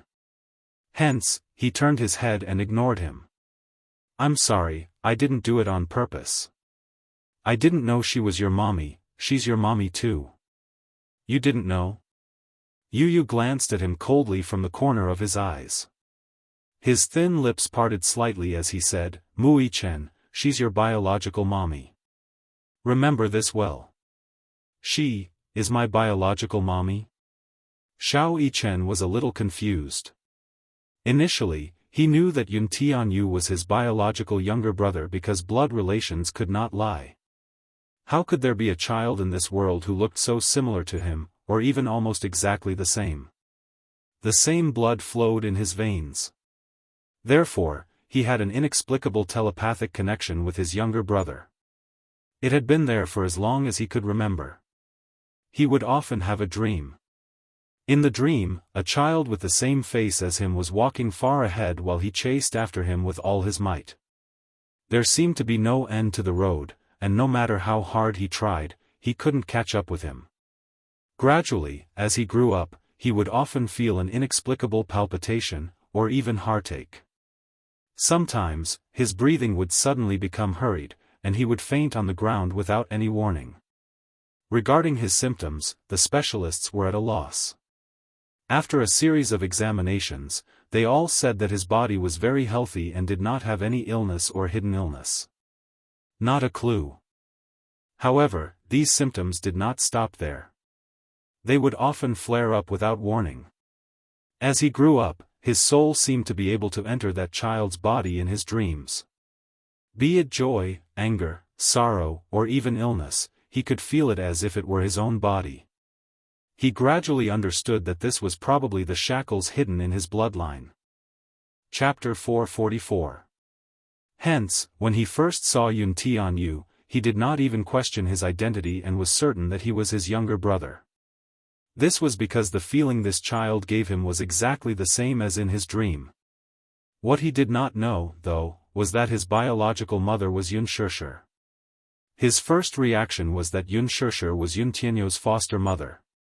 Hence, he naturally assumed that Yun Tianyu was unaware of his real identity and had been kept in the dark all this while. Hence, he was very surprised by Yun Tianyu's words. "I have a mommy," he reminded him softly. "Brother, my mommy is also your mommy." "Mu Yichen, I only have one mommy." Yun Tianyu frowned. Although he knew that Mu Yaja had not mentioned who his biological mother was to Xiao Yichen, he was still dissatisfied with his brother's inability to differentiate right from wrong and acknowledge a thief as his mother behavior. "Yes. She's your adoptive mother, but I can see that she treats you well." How do you say that idiom?" He tried hard to recall and suddenly smacked his head. "Yes. I remember now. Treat her as one's own." The corner of Yu Yu's eyes twitched violently as he angrily said, "You can't differentiate right from wrong, shut up. You're so fierce." Xiao Yichen was also a little angry. "Can you not be so fierce to me? I'm your brother." "That's because you don't even acknowledge your biological mother. Why should I acknowledge you?" Yun Tianyu was angry at his ignorance and did not want to bother with him as he coldly retorted. He was like a summer insect that could not be compared to ice. "All right, don't be angry." Xiao Yichen somewhat clumsily coaxed him. "Now is not the time to bicker. Let's look for mommy together later." Yu Yu frowned but did not say anything in the end. "What's your name?" Yu Yu raised his head. His eyes flickered before he finally answered reluctantly, "Yun Tianyu." "Yun Tianyu? How do you write it?" Xiao Yichen curiously grabbed his palm. Yun Tianyu wanted to retract his hand in shock, but he realized that Mu Yichen was too strong. No matter how hard he tried, he could not break free from his grip. Xiao Yichen didn't see the resistance in his eyes at all. He only wanted to learn how to write his name, so he wrote the character, Yun, on his palm stroke by stroke. His eyes were dark and bright as he looked at him. "Is it this cloud?" "Yes." "What about Tian?" Xiao Yichen wrote the word Tian again. "Is it written like this?" "Yes." Yun Tianyu gradually lost his patience. How could this fellow be so stupid that he could not even recognize words? The last word. Xiao Yichen wrote the word again on his palm and frowned. "Is it this again?" Yun Tianyu furrowed his brows in displeasure. "It's the bless in bless. How do you write it?" Yun Tianyu was so infuriated by him that he almost lost his temper. He coldly spat out, "Idiot, stop talking." Being together with him was dragging down his IQ. Xiao Yichen then took out his phone and searched for how to write the word. Yun Tianyu suddenly saw the watch on his wrist. Frowning, he grabbed his wrist. "Where did you get this watch?" "My daddy gave it to me for my birthday." Xiao Yichen answered. Looking at the smartwatch on Yu Yu's wrist, he asked curiously, "Who gave it to you?" Chapter 445. "My mommy gave it to me as a birthday present." Yun Tianyu suddenly thought of something. "Are your watch's GPS and Bluetooth functions turned on?" "Yes." "Turn it off," he ordered at once. "What's wrong?" "Don't ask so many questions, turn it off first." With that, he turned off his watch's Bluetooth and GPS functions. Xiao Yichen did not know why he made such a request, but he did as he was told. Yun Tianyu suddenly felt that something was amiss. What was even stranger was that the Ferris wheel, which was supposed to run for 5 minutes, did not stop even after 10 minutes had passed. It had already spun for so long, and it showed no signs of stopping. Was it malfunctioning? A sense of uneasiness rose in his heart. He had a feeling that the Ferris wheel had been spinning for so long, it was not as simple as a malfunction. He stood up and walked to the door. With his hand on the door, he looked at the crowd through the window. At that moment, the machine suddenly shook violently. The inside of the carriage swayed for a moment. Then, the operation of the machine came to a sudden halt. The Ferris wheel suddenly stopped running. All the safety measures were removed, and the door lock was automatically unlocked. Due to the shaking of the carriage, Yun Tianyo's body swayed and he lost his balance. He quickly reached out to grab the door handle. However, he didn't expect that the door would be slowly pushed open with his support. At this moment, his entire body was leaning on the door. The door lock was suddenly unlocked, and the door opened outward. His body leaned toward the door. Yun Tianyu was shocked. At this moment, their carriage had stopped at the highest level. Below him was a few dozen meters in the air. The strong wind blew, messing up his hair. At this moment, he could not support his center of gravity and was falling. Yun Tianyo's face turned pale. This accident happened so suddenly that he did not even have time to react before his body fell halfway. You. At this critical moment, Xiao Yichen pounced on him and grabbed his arm tightly. High up in the air, Yun Tianyo's body hung outside the carriage. His feet were in the air, and one of his arms was barely hanging on to the edge of the carriage. His other arm was tightly held by Xiao Yichen. Even though he was fast, he was still dragged half a meter away by Yu. Yun Tianyu raised his head and saw Xiao Yichen's face turning red from overexertion. Blue veins gradually appeared on his forehead, and thick, cold sweat trickled down his cheeks. Yun Tianyu was a little surprised. His older brother's grip strength was amazing. Just one of his arms was enough to support his entire weight. Xiao Yichen struggled to hold on to his hand, but the car, which was suspended in mid-air, continued to sway uncontrollably. While bearing the weight of Yun Tianyu, it still had to maintain its center of gravity. He didn't know if the machine had malfunctioned or something else, but it just stopped moving. Xiao Yichen's body gradually slid out of the car.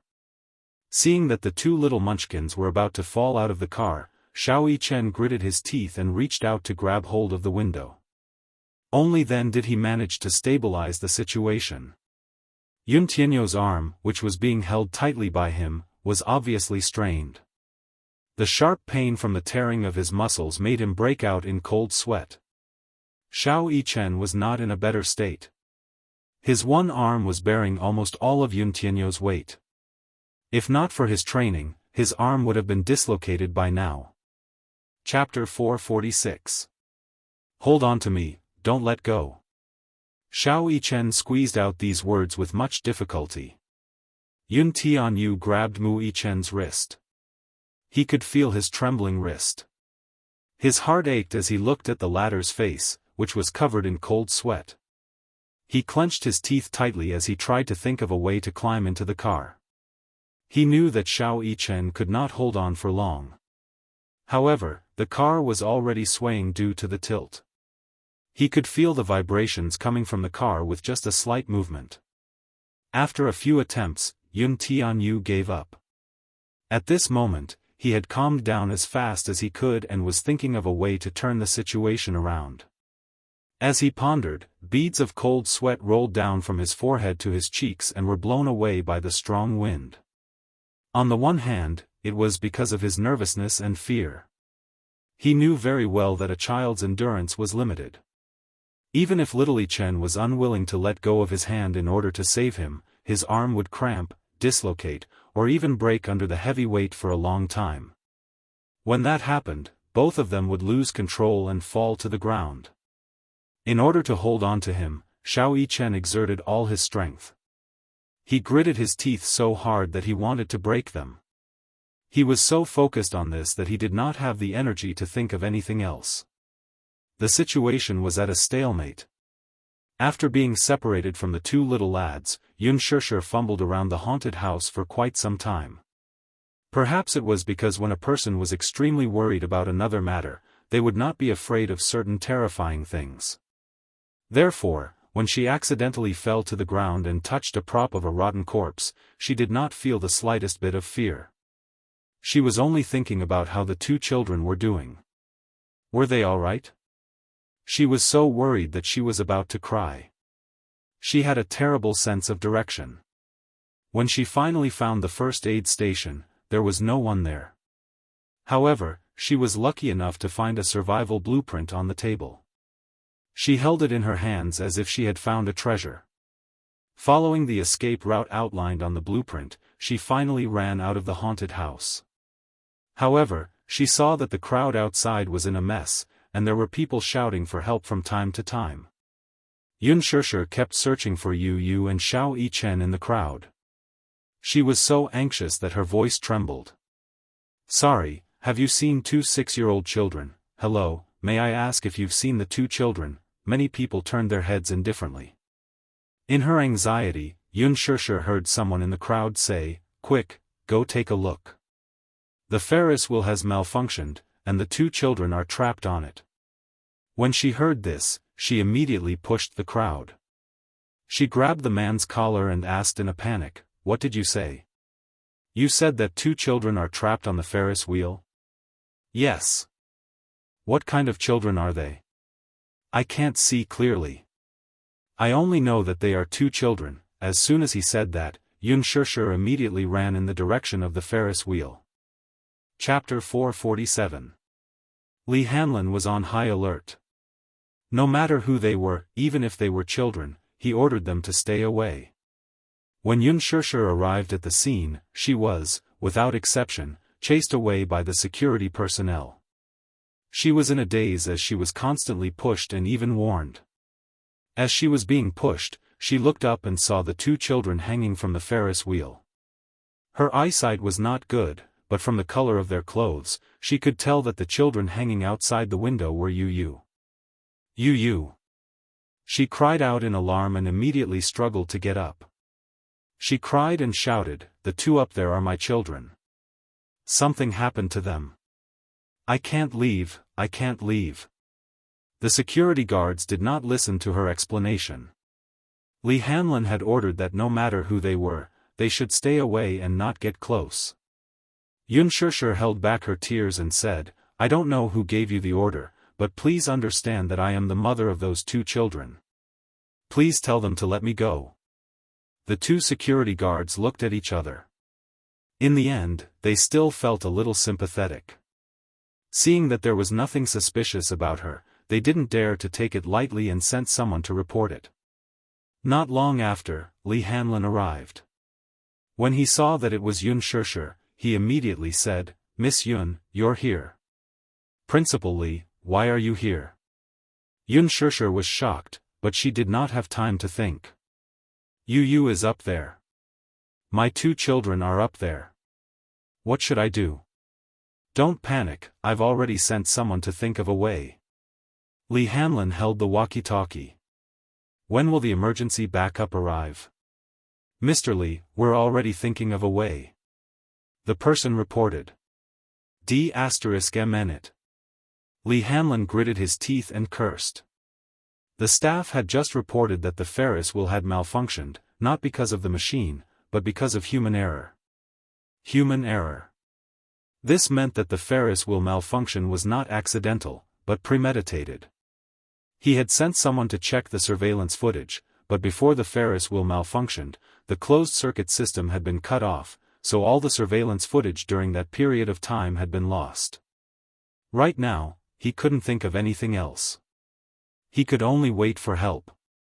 The malfunction of the Ferris wheel had been fixed, but when the children were in danger, they had to consider their safety first, so it could not be started. Xianxia stood at the bottom of the Ferris wheel and stared at the carriage hanging at the top with trepidation. Due to the tilt on one side, the carriage seemed to be on the verge of collapsing. Yun Tianyu was hanging outside the carriage for an unknown period of time. The strong wind was blowing at high altitudes, and his body was already thin and frail. Her heart clenched tightly. She nervously covered her mouth as tears streamed down her face. She wanted to do something, but she was completely powerless at the moment. The only thing she could do was to watch helplessly. This feeling of powerlessness and defeat filled his entire body. If she could, even if she had to use her life in exchange for the safety of these two children, she would not hesitate to do so. Inside the Ferris wheel. Xiao Yichen and Yun Tianyu had been in a stalemate for more than 10 minutes. Both of them were on the verge of exhaustion. Chapter 448. One of his hands was fastened to the car's safety handrail while the other was gripping Yun Tianyu's arm tightly.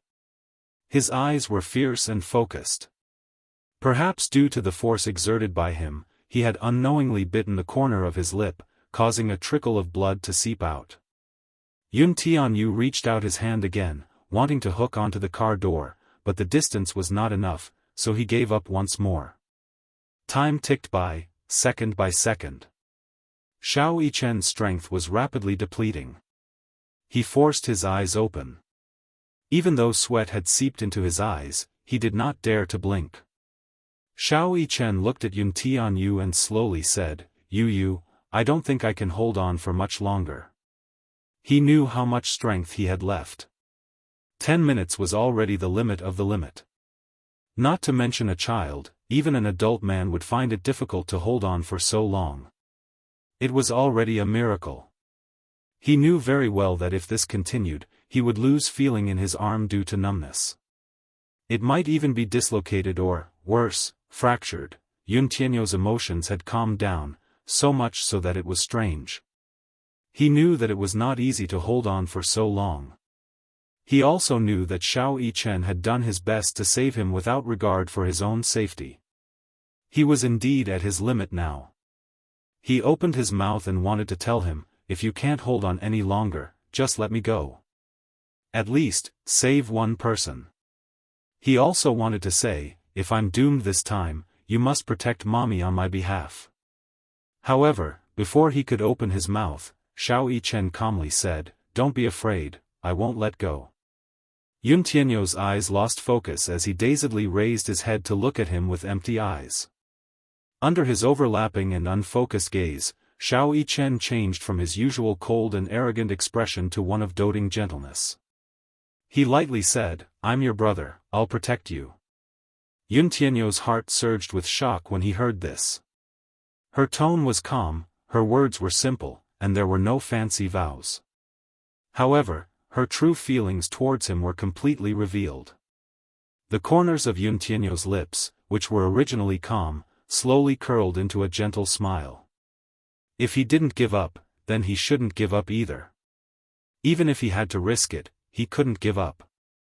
Yun Tianyu gently closed his eyes, and the entire structure of the car appeared in his mind. With a rough idea in mind, he said, "I have an idea." Xiao Yichen frowned and immediately asked, "What is it?" "Behind you, the seat should be equipped with a seatbelt. Do you see it?" Xiao Yichen turned around and saw the seatbelt. He nodded in response, "I see it. It has a bearing capacity of 200 kilograms. Can you catch it?" "Let me try." "Wait." Yun Tianyu said, "If a person exerts force with both hands at the same time, it's easy to dislocate both arms." Xiao Yichen was stunned. "Then what should we do?" "Now, I'll grab your arm with both hands. You can use less strength with this arm. Then, carefully grab the seatbelt and use the seatbelt to pull me up." With that, he paused for a moment before continuing. "Needless to say, your arm will be dislocated if you do that." Chapter 449. Xiao Yichen ignored his last sentence. He tried his best to hold on to the safety lever and leaned his body forward slightly to ensure that Yun Tianyu could grab hold of his arm with both hands. Their actions caused the security personnel below to exclaim in alarm. They were all professionally trained security personnel and were well aware of the limits of the human body. They knew that such an action was extremely dangerous for Xiao Yichen. Yun Shishir watched on with trepidation. Her heart was beating faster and faster.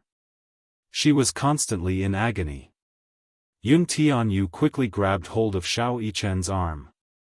Although his grip was not as strong as Xiao Yichen's, in this extremely dangerous situation, a person's instinctive will to survive came into play. He gritted his teeth, grabbed hold of Xiao Yichen's arm, and said, "I've got a firm grip." "Are you sure?" Xiao Yichen was clearly worried that his grip was not strong enough. "If he let go, you would fall." "Yes. Go grab that safety belt." "Okay. Be careful, you must tell me if you can't hold on." With that, Xiao Yichen reached for the safety belt. He failed to grab hold of it after several attempts. However, he was not discouraged. He was racing against time, knowing that every second was a great test for Yun Tianyu. Finally, after much effort, he managed to grab hold of the safety belt. After wrapping the safety belt around his wrist a few times and holding it tightly, Xiao Yichen turned his head and said, "I've got it. Now, I'll pull you up. You must hold on to my arm."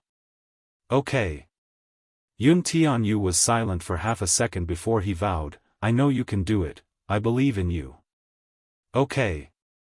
Xiao Yichen smiled and began to pull him up with all his might. Gritting his teeth, he exerted the last bit of strength in his body and, with a low growl, dragged the boy into the car in an instant. As he pulled Yun Tianyu up, his elbow was dislocated with a crack. Yun Tianyu's left wrist was also dislocated because he exerted too much force. The two little lads rolled into the car. Yun Tianyu quickly grabbed hold of the other safety belt and put it on his shoulder to stabilize his center of gravity. Below them, a series of cheers could be heard. Yun Shishir was stunned for a long time. Her eyes widened in disbelief. The two little guys actually saved themselves.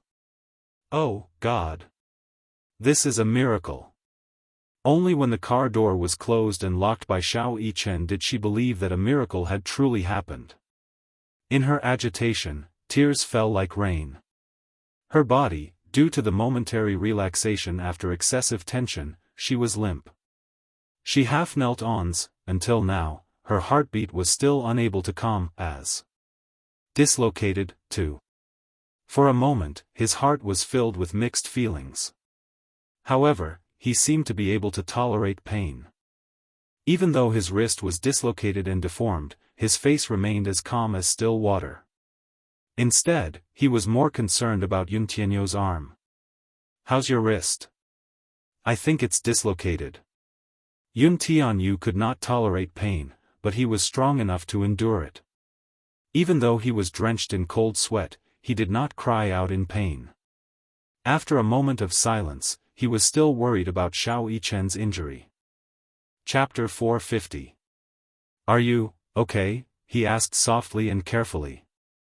His tone was no longer as cold and distant as before. Xiao Yichen was agitated by his change in attitude. Although he did not show it on his face, it was reflected in his trembling voice. I am fine. Your elbow is dislocated. Does it hurt?" "It should be very painful. After persisting for so long, his nerves must be numb." Now, with a dislocated elbow, Xiao Yichen hurriedly consoled him. "Don't worry, I'm used to it. This is a common occurrence during training." A child's world was very simple. Perhaps, Yun Tianyu was previously hostile toward Xiao Yichen and Mu Yaja. He was afraid that these two would barge into his carefully guarded world and snatch away his mommy's love. However, a friend in need was a friend indeed. He was not heartless or cold-blooded. Moreover, they were connected by blood. Looking at Xiao Yichen's injured arm now, his heart ached more or less. Yun Tianyu gave Li Hanlin a call and asked him to start the Ferris wheel. Li Hanlin immediately picked up the walkie-talkie and asked the control panel to start the machine. The Ferris wheel slowly resumed operation. The two little lads sat facing each other. Both of them looked quite disheveled. Their hair was messy, their cheeks were wet with cold sweat, and their faces were flushed red. However, when they looked at each other, they seemed to have an innate understanding and smiled at each other. "You're better than I thought." Yun Tianyu pursed his lips and gave a rare compliment. It was very rare for him to praise someone. This time, however, it was from the bottom of his heart. If not for Xiao Yichen's strong physique, who had persisted for so long, he really did not know what would have been waiting for him. Xiao Yichen blushed shyly at this compliment. He opened his mouth a few times, but no words came out. He was obviously shy. The Ferris wheel slowly descended to the ground. The tourists poured out of the car like a tidal wave. The security personnel were in charge of guiding the crowd. When Yun Tianyu and Xiao Yichen came out holding each other's arms, Yun Shishir broke through the crowd and ran toward them. When Xiao Yichen saw Yun Shishir, his heart skipped a beat. Then, he felt a surge of warmth. He had narrowly escaped death, and the first person he saw was this woman. Even though he still didn't know who this woman was or if she was his biological mother, he still felt that it was great. His heart felt very warm. To be honest, if this gentle woman in front of her was her mommy, how good would that be? He did not hold much affection for Mu Wanru. After all, he was not her biological child. Mu Wanru's love for him was only superficial. However, no matter how well she did it, the child could not feel any maternal love from her. Naturally, he would not be close to her. Like her very much. If this woman was his biological mother, then he would acknowledge her without hesitation. If she was his mommy, then it would be a very blissful thing. Xiao Yichen clenched his fists tightly. He was a little nervous. When Yu saw her, his originally calm face immediately changed to one of grievance and shock. He pouted his little mouth and his watery eyes were instantly filled with tears. "Mommy, Wu," her voice was so sweet that it scared Xiao Yichen. The latter's face was filled with horror and disbelief. It was even more frightening than when he was in imminent danger. Chapter 451. Why, he was calm and collected earlier, but why did his IQ seem to drop by 8 levels the moment he was in front of Yun Shishir? He was just like a childish child acting coquettishly in front of his mother. Was this an act? Xiao Yichen was dumbfounded. Yun Tianyu was agitated that Yun Shishir was safe and sound. On the one hand, he was whining to her so that Yun Shishir could comfort him. His skills were naturally top-notch, so tears streamed down his face instantly. Seeing this, Yun Shishir felt as if a knife was being twisted in her heart. It was about to shatter into pieces. She immediately half-knelt in front of him and carefully pulled him into her embrace. Her throat was choked with sobs. "Yu, my baby, don't cry, don't cry. Mommy is here, mommy is here." Yun Shishir kept comforting him. Her heart was in so much pain that she forgot about Xiao Yichen, who was standing at the side. Yun Tianyu held his dislocated wrist and said delicately, "Mommy, my wrist is broken, it hurts." His coquettish tone was the complete opposite of his cold and calm tone on the Ferris wheel. Xiao Yichen almost vomited blood. He could not tell at all. His younger brother was so good at acting spoiled. Yun Shishir looked at his dislocated wrist and felt her heart wrench. When she looked at Yun Tianyu's pale face, her tears flowed uncontrollably. Her heart was in so much pain that she wished that she could bear all the pain that Yun Tianyu was suffering. "Yu, you're injured. It's mommy's fault, mommy didn't protect you well." Yun Shishir's heart was in so much pain that it felt as if a knife was being twisted in her heart. She kept apologizing to Yu, feeling that she had not fulfilled her responsibility to protect the child. She blamed herself endlessly, and her heart ached so much that her tears fell like rain. Xiao Yichen stood by the side and watched helplessly. His heart ached. He suddenly remembered that today was his birthday. It was supposed to be a happy birthday with his father, but the Song sisters came uninvited. Not only did they disturb the birthday atmosphere, but they also sowed discord and made his father angry with him. They even left him alone in the amusement park. Mu Yaja knew that this was a punishment. However, after experiencing such a dangerous situation, Mu Yaja's heart was filled with complaints and grievances. Suddenly, he was envious of Yun Tianyu. It was great to have a mother who doted on him so much. Some It wasn't just a little, but a lot of envy that seeped deep into his bones. He was so envious that he was a little jealous. He felt that Yunshirshi's body was like a warm sun. When he got closer, he felt warm. Xiao Yichen pursed his lips and greedily took a careful step toward Yunshirshi's direction. He got closer and closer. It was as if he would be satisfied just by standing a little closer to her. Yun Tianyu caught his little action from the corner of his eye. He lifted his head from Yunshirshi's embrace and looked at him. Following his gaze, Yunshirsher looked up as well. Yun Tianyu subtly shrunk his body and gave Yunshirsher half the space in her embrace. He hugged her shoulders and whispered into her ear, "Mommy, Big Brother saved me. His name is Mu Yichen." Big Brother, although he did not call him Big Brother in front of Xiao Yichen, it was enough to prove that he acknowledged Xiao Yichen from the bottom of his heart.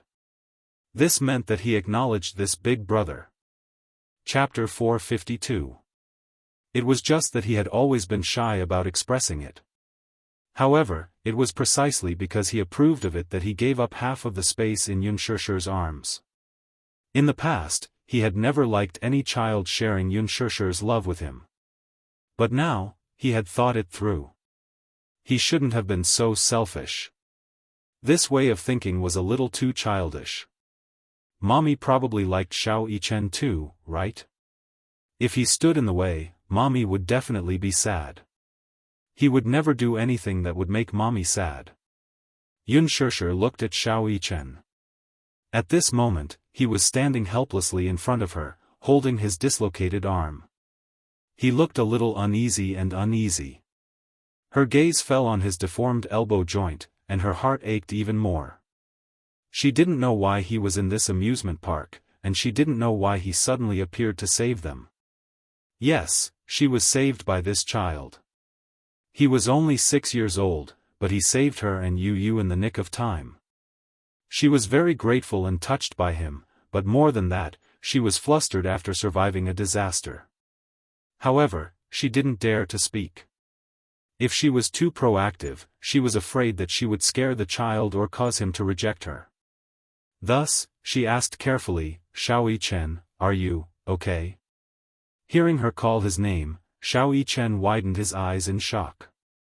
His eyelashes trembled slightly, and his lips couldn't help but tremble. He hadn't shed a single tear during that dangerous moment, but now his eyes were slightly moist. Her voice was so gentle, like a warm little spring that flowed into his heart. His body, which had turned cold from fear, suddenly warmed up. He didn't know how to respond to her and appeared a little clumsy. He wanted to tell her that he was fine and that he didn't want her to worry. But subconsciously, he wanted to tell her that his dislocated arm was actually very painful. The thrilling experience he had just experienced had left him in a state of shock. The fear in his heart had yet to dissipate, and he was hoping for her comfort and heartache. He had never been good with words, so he didn't know how to express his feelings. Yunshirsher was also very patient. She extended her palm to him and slowly opened it. "Come, let me have a look, okay?" He looked at Yunshirsher's outstretched hand. It was as white as jade, and her fingers were long and slender. They were warm and soft. It was especially beautiful. She thought of Mu Wanru's hands. They were bony with thin joints and looked like 5 sharp knives. On the other hand, Yunshirsher's hands were beautiful. Xiao Yichen nodded timidly. He took a step closer to Yunshirsher and tried to look at her face. However, he saw that she was looking at him gently, patiently and warmly. Xiao Yichen's heart seemed to be touched by this smile. The mother and son seemed to have a telepathic connection as they walked towards her. Yunshirsher carefully put her arm around his shoulders, and Xiao Yichen took the opportunity to lean into her embrace. However, he carefully hid his hands behind his back. He didn't want her to worry. Yunshirsher's sharp eyes caught this small movement of his. Sometimes, although these two children didn't grow up together, they would often do the same thing. In the past, Yu was also afraid that she would be worried and upset, so he didn't tell her about certain things. Your hand is injured? Let me have a look. She couldn't hide the worry on her face, and the heartache in her eyes was almost visible. Chapter 453. Xiao Yichen shook his head. He was clearly the one who was injured, yet he was the one comforting her. It's all right, it doesn't hurt. How can it not hurt? Let me see. Unspoken could not help but let go of his hand. She carefully lifted his arm and, as expected, his elbow was dislocated and deformed. Her heart ached so much that her fingertips trembled uncontrollably. With a lump in her throat, she said sadly, "It must be very painful." The thought of the earlier scene made his heart palpitate. The Ferris wheel had stopped, and Yuntianyo's entire body was hanging outside the carriage. If not for little Yichen's tight grip on his arm, the two lads would most likely have met with misfortune. It was so high up, dozens of meters. It was as high as a 20-story building. What if they fell? They would definitely be smashed to pieces. She had almost lost her two children. At that critical moment, she could not do anything and could only watch helplessly as her imagination ran wild. Unspoken still felt a lingering fear at the thought of that tragic scene. Thank you for saving Yu. Thank you. Unspoken was extremely grateful to this child. Her heart ached so much that tears fell from her eyes as she hugged the two disheveled children. Her heartache seemed to have infected Xiao Yichen as well. He opened his mouth and tried several times to call out that warm and unfamiliar word, but in the end, he only managed to utter a few vague syllables. Inside, he kept repeating, "Mommy. Mommy." It was very strange. The woman before him was clearly a stranger, yet it was so magical that there was a special bond between mother and son. Even though he had not been with her for the past 6 years, he still could not help but feel an inexplicable closeness toward her.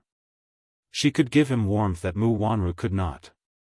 However, what he knew all this while restrained him, so he could not easily call out those two words. Even so, he still yearned for this warmth from deep in his heart. The ambulance arrived in no time.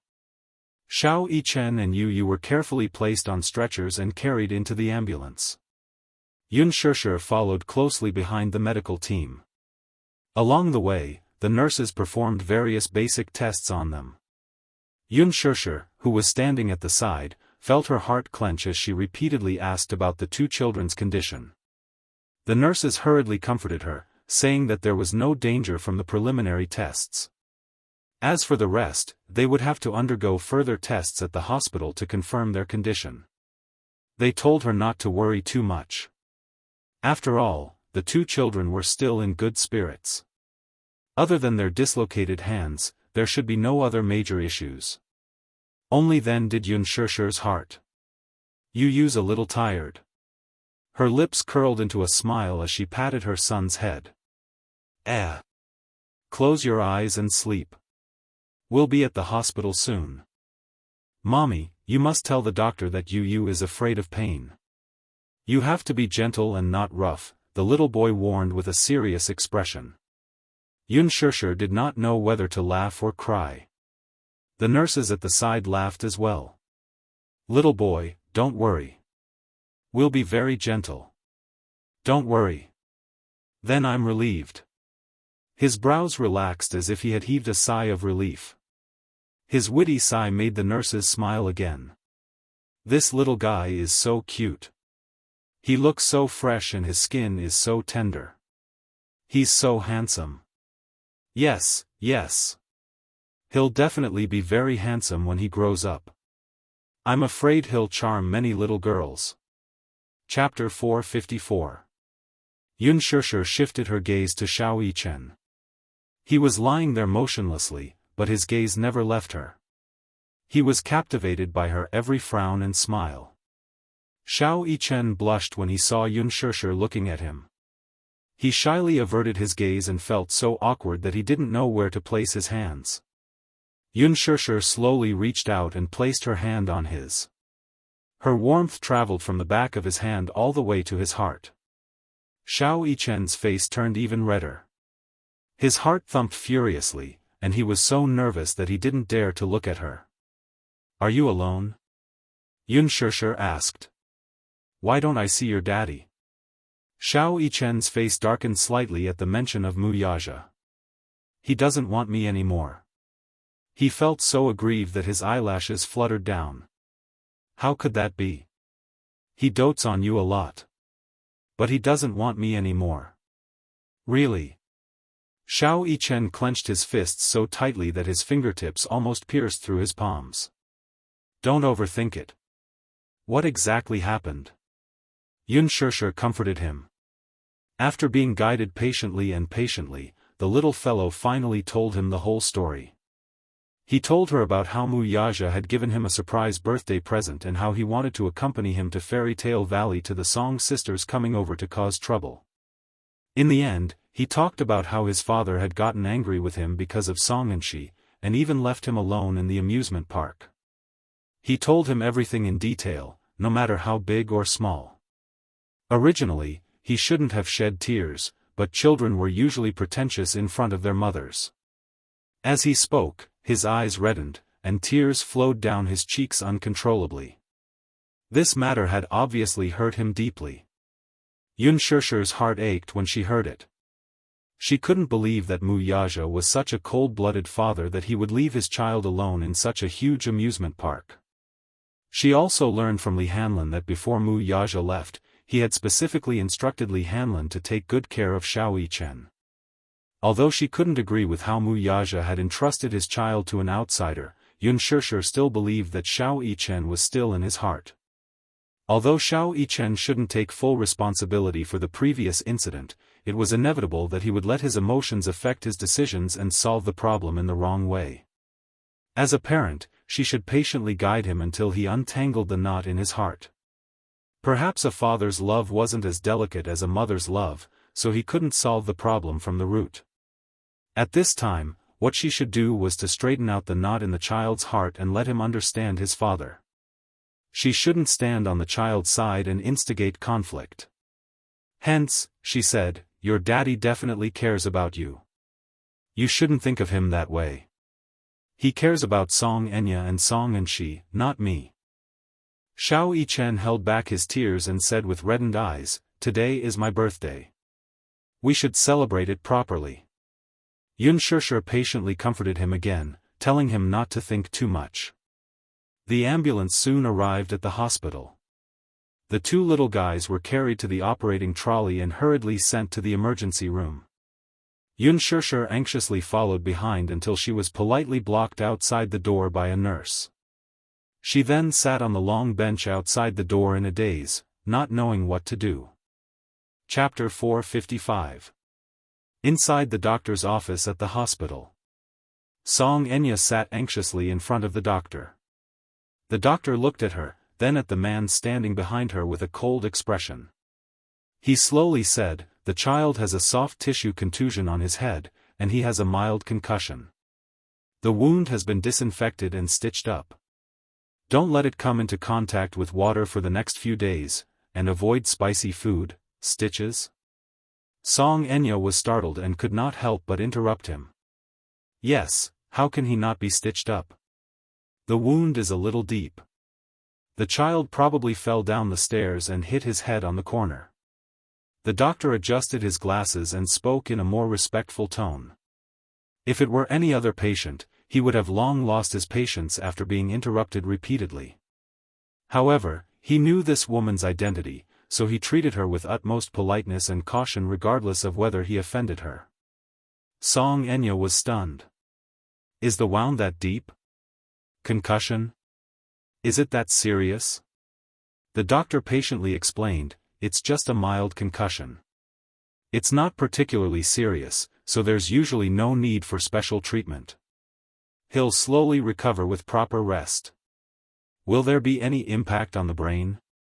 Will there be repercussions or something like that?" "No." The doctor rolled his eyes inwardly. "How can it be that serious? This woman is simply medically illiterate." Song Enya asked many more questions, most of which were whether the stitches on the back of Song Enshi's head would leave a scar. The answer was yes. It was inevitable that there would be a scar, and it would be difficult for hair to grow in that area in the future. Fortunately, the wound was not too big. It was only 3 stitches, and the area was about the size of a thumb. Girls had a lot of hair, so they just needed to cover it up. Mu Yaja's thoughts, however, were not on Song and Shi at all. In fact, he knew Xiao Yichen's character very well. Song and Shi kept saying that Xiao Yichen had pushed her down and even bullied her. However, the truth was that he was not present at the scene, so he could only know a thing or two about the situation from the child. The only thing he was certain of was that Xiao Yichen would not do such a bad thing. Compared to children his age, his personality was considered more mature. Therefore, he rarely played with children his age and always felt that they were childish. Therefore, it was even more impossible for him to take the initiative to bully a child, let alone commit such a vile act. However, the situation at that time was rather chaotic, and he did not have the time to understand what had happened. Song and Shi's cries alone were enough to give him a headache. At that time, the situation was urgent. The only thing he could do was to send the child to the hospital as soon as possible. After the incident, he deduced that Song and Shi and Xiao Yichen must have gotten into some sort of conflict. Regardless of who started the conflict, Song and Shi must have bitten Xiao Yichen first. In a moment of desperation, Xiao Yichen pushed her away. Xiao Yichen was a child who knew his limits. He had once warned him not to bully other children with violence. He had always been strict with himself and had done a good job. Perhaps Song and Shi had been pushed and tripped on the steps, causing her head to bleed. That was probably the case. That was his guess. As a father, of course, he would choose to believe in his child. Moreover, his love for Song and Shi was just for show. Xiao Yichen was his real son. If he didn't love him, who would he love? Chapter 456. He, too, wanted to give Xiao Yichen an unforgettable and blissful birthday. He had also pushed back many cases and even ended his agenda early to rush back and give him a surprise. But who would have thought that this birthday party would end in such a way where both sides would suffer? When they walked out of the doctor's office, Mu Yaja strode in front with Song Enya trailing behind him. She looked at the man's tall and handsome back and wanted to say something several times, but she stopped herself each time. This man's lofty image in her heart had always been irreplaceable. She had liked to stick to him since she was young. Logically speaking, since Jiang Qimeng and Jiang Yishan were nieces, she should address this man as uncle. However, she felt that calling him uncle was too distant, so she always called him Brother Mu, as if this form of address was more intimate. As she grew older, this feeling gradually evolved into a young girl's throbbing heart and adoration. Although the two were related by blood, there were many marriages between cousins in the rich and powerful society, so there were no restrictions. She had dreamed of becoming Mu Yaja's bride since she was young. This had always been her wish. It was just that he already had a fiancé. This became the biggest thorn in her heart. There was no doubt that Mu Yaja was a perfect man. She was proud and arrogant, thinking that only such a man was worthy of her. The Song family was one of the most powerful and influential families in the capital. In terms of status, she and Brother Mu were a true match. That Mu Wanru, who came from nowhere, was not qualified to be Brother Mu's fiancé. Song Enya looked down on her very much.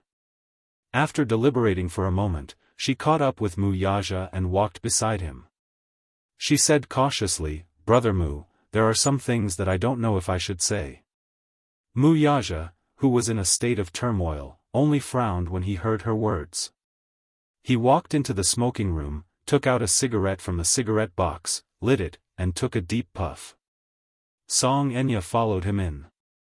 Seeing his cold face and furrowed brows, she immediately thought of something and said, "Brother Mu, are you worried about Xiao Yichen?" Mu Yaja looked up at her but did not say a word. Song Enya continued, "Although Xiao Yichen shouldn't have bullied and she like that, Brother Mu, you were too cruel to leave him alone at the amusement park." Xiao Yichen may have trained in the special forces since he was young, but do you really feel at ease leaving him alone? Ease? Of course, he was worried. He regretted it the moment he left him behind. However, as a father, the dignity he should have was not to be looked down upon. Little Yichen had never disobeyed him, especially in front of outsiders. He had always been strict with him. In such a situation, even if he felt wronged, he should have suppressed it no matter what. He should not have added fuel to the fire. A 6-year-old child should give way to a 5-year-old girl. This was the philosophy of the upper-class gentleman and the family's unspoken rule. It was not to be violated. He just wanted to teach him a lesson. Besides, how could an insensible child be angry with her?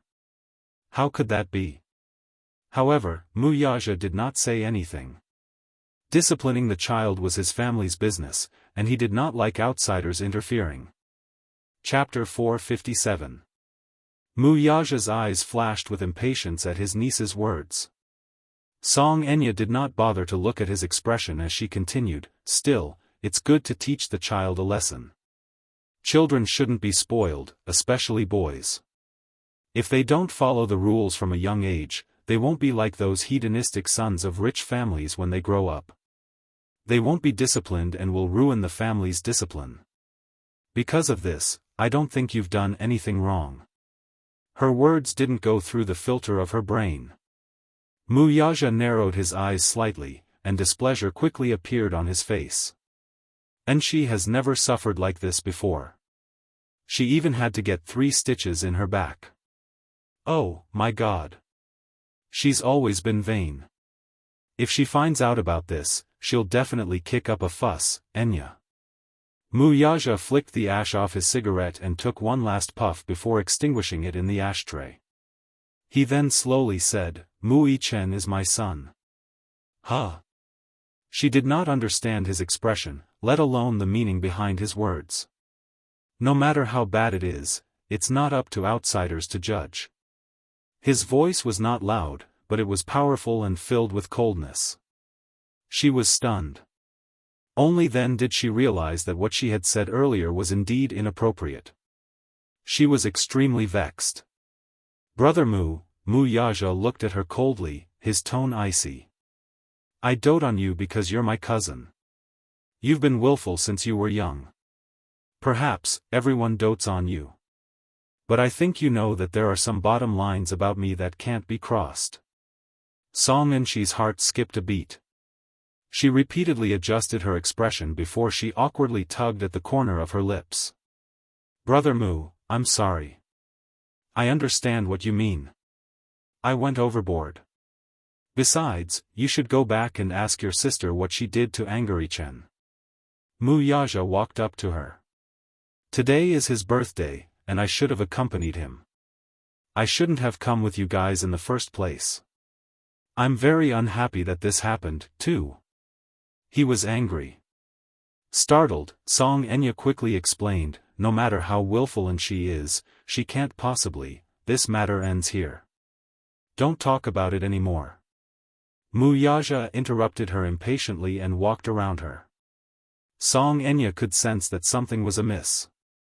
Feeling vexed at her self-righteous attitude earlier, she hurriedly chased after him. Ouch, ouch, ouch. There were 2 special-grade intensive care beds in the ward. By the time the 2 little fellows were wheeled out of the emergency room, their dislocations had already been fixed. Xiao Yichen's injuries were slightly more serious, so they still needed to be fixed with bandages for a few days. The 2 little munchkins were dislocated and had some abrasions. Xiao Yichen had hit his head in the car and had a slight concussion. However, it wasn't serious. He would recover after a few days of rest. The doctor patiently told Yun Shishir about some taboos, and Yun Shishir listened attentively. Throughout the entire process, Mu Yichen's face was tense. Even when his arm was reattached, his brows did not crease at all. He looked very brave. Yun Tianyu, on the other hand, could not bear the pain. However, when he saw Mu Yichen's strong look, he instinctively felt that he was too strong. With him as an example, no matter how much pain Yun Tianyu was in, he was too embarrassed to shed tears. Hence, he did not cry like other children. The doctor and nurses were surprised. A 6-year-old child usually did not have the ability to endure pain. Chapter 458. If it had been any other child, he or she would have burst into tears when the arm was reattached with this kind of injury. The nurses would have had to constantly coax him or her. Although it was a small injury, the reattachment was very painful. It was enough to frighten many timid children. However, these two little fellows were surprisingly patient. It was as if they were in a competition. Neither of them cried or made a fuss. The two little fellows were worry-free, and the doctor felt much more at ease. He quickly completed the simple treatment of the injury. Because of this, he could not help but praise Yunshushi. "Your two children are so brave. They didn't even cry." When Yunshushi heard this, she did not know whether to be happy or worried. She always felt that when an outsider praised her two 6-year-old children for being sensible, obedient, and mature, as a mother, other than feeling gratified, she also felt a little upset. When they returned to the ward, because Xiao Yichen's injury was more serious and he needed to be hospitalized, Yunshushi hurriedly withdrew some money to pay for the hospital fees. She also bought some fruits and desserts. Children probably all like sweets. Yu loved to eat Western biscuits and tiramisu. This time, Yunshushi especially went to a Western biscuit shop and bought 2 sets. She also specially selected many different flavors and put in a lot of effort. Xiao Yichen had never eaten tiramisu before. When he took a bite, his eyes lit up. Yunshushi was naturally happy when she saw that he liked it.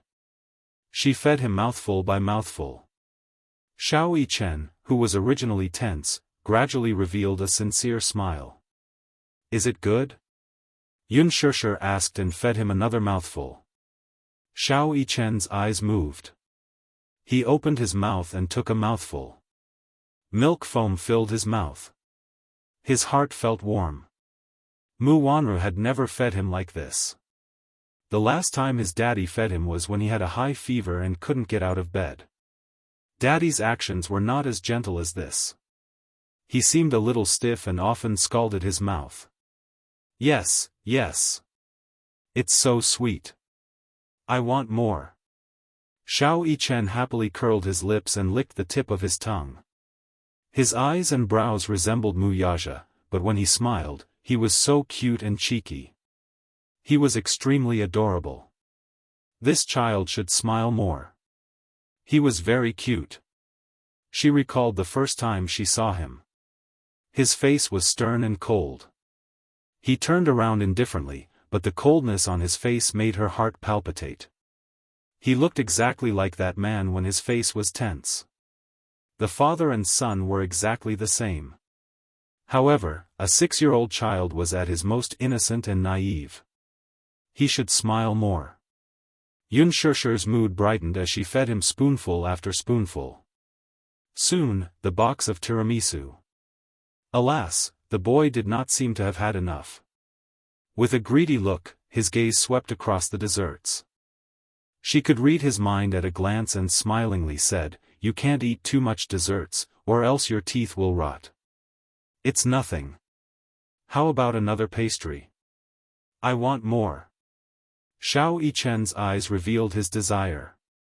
His coquettish skills were not as good as Yuntianyo's, so this level of desire was equivalent to him acting coquettishly to her. Yunshushi could not win against him. She repeatedly reminded him, "It's the last one." Thus, she opened the wrapping paper of the pastry. Xiao Yichen was secretly delighted.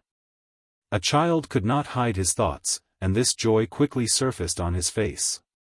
Yunshushi did not know that he was not being greedy. He was clearly enjoying the process of her feeding him gently. No matter how much he disliked the pastry, he still found it delicious. Chapter 459. The pastry was small, but Yunshushi was afraid that the child would choke on it, so she deliberately broke it into 2 pieces. She then poured some milk into the pastry, dipped it in it, and fed it to him. Whoa! Xiao Yichen took a bite of the pastry. Combined with the milk's aroma, it tasted pretty good. Perhaps it was because Unspoken fed it, so it tasted good no matter what. Is it good? Yummy, yummy. Xiao Yichen said with satisfaction. The mother-son pair looked at each other and smiled warmly. Yun Tianyu lay on the hospital bed with a gloomy face. He seemed to be unhappy. He pouted, feeling that Mu Yichen had taken away his privilege. Why did mommy only care about coaxing him and not asking him about his condition? Yun Tianyu suddenly felt a little regretful. He was indeed a little selfish. He was still a little reluctant to cede Unspoken's love to Mu Yichen. Initially, he had enjoyed all of her love and affection, but now, he had no choice but to accept it. Now, however, he had to give away half of it, or even more. His heart ached a little. Hence, he covered the area where the bandage was wrapped and let out a few pitiful moans. Unspoken heard his moans and felt as if a knife was being twisted in her heart. She seemed to realize that she had neglected the little guy, so she immediately turned to Yun Tianyu and asked anxiously, "Yu, what's wrong? Does your wound hurt?" Yun Tianyu shook his head and pretended to be strong. "It doesn't hurt. It must hurt. Mommy heard it." Unspoken rubbed his little cheeks. Yu has suffered. "Mommy, give me a kiss." Unspoken leaned over and planted a kiss on his forehead. Yun Tianyu was elated, but he proudly said, "Is one kiss enough?" "No, no." Okay. Mommy will give you 2 more kisses." Unspoken coaxed him.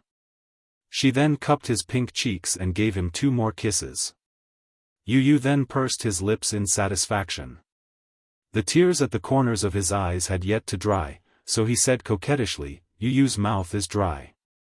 I want to eat an orange." "All right. Mommy will peel it for you." Unspoken dotingly scratched his nose bridge, then took out an orange, and quickly peeled it.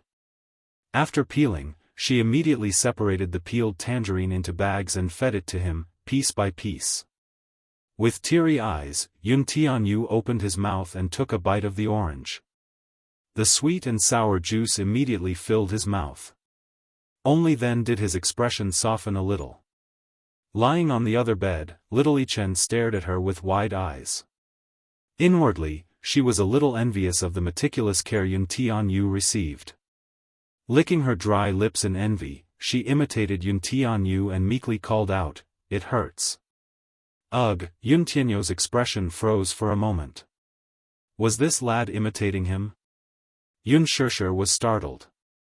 She immediately turned around and caressed Xiao Yichen's cheek with her warm palm. She asked with concern, "Where does it hurt?" "It hurts here."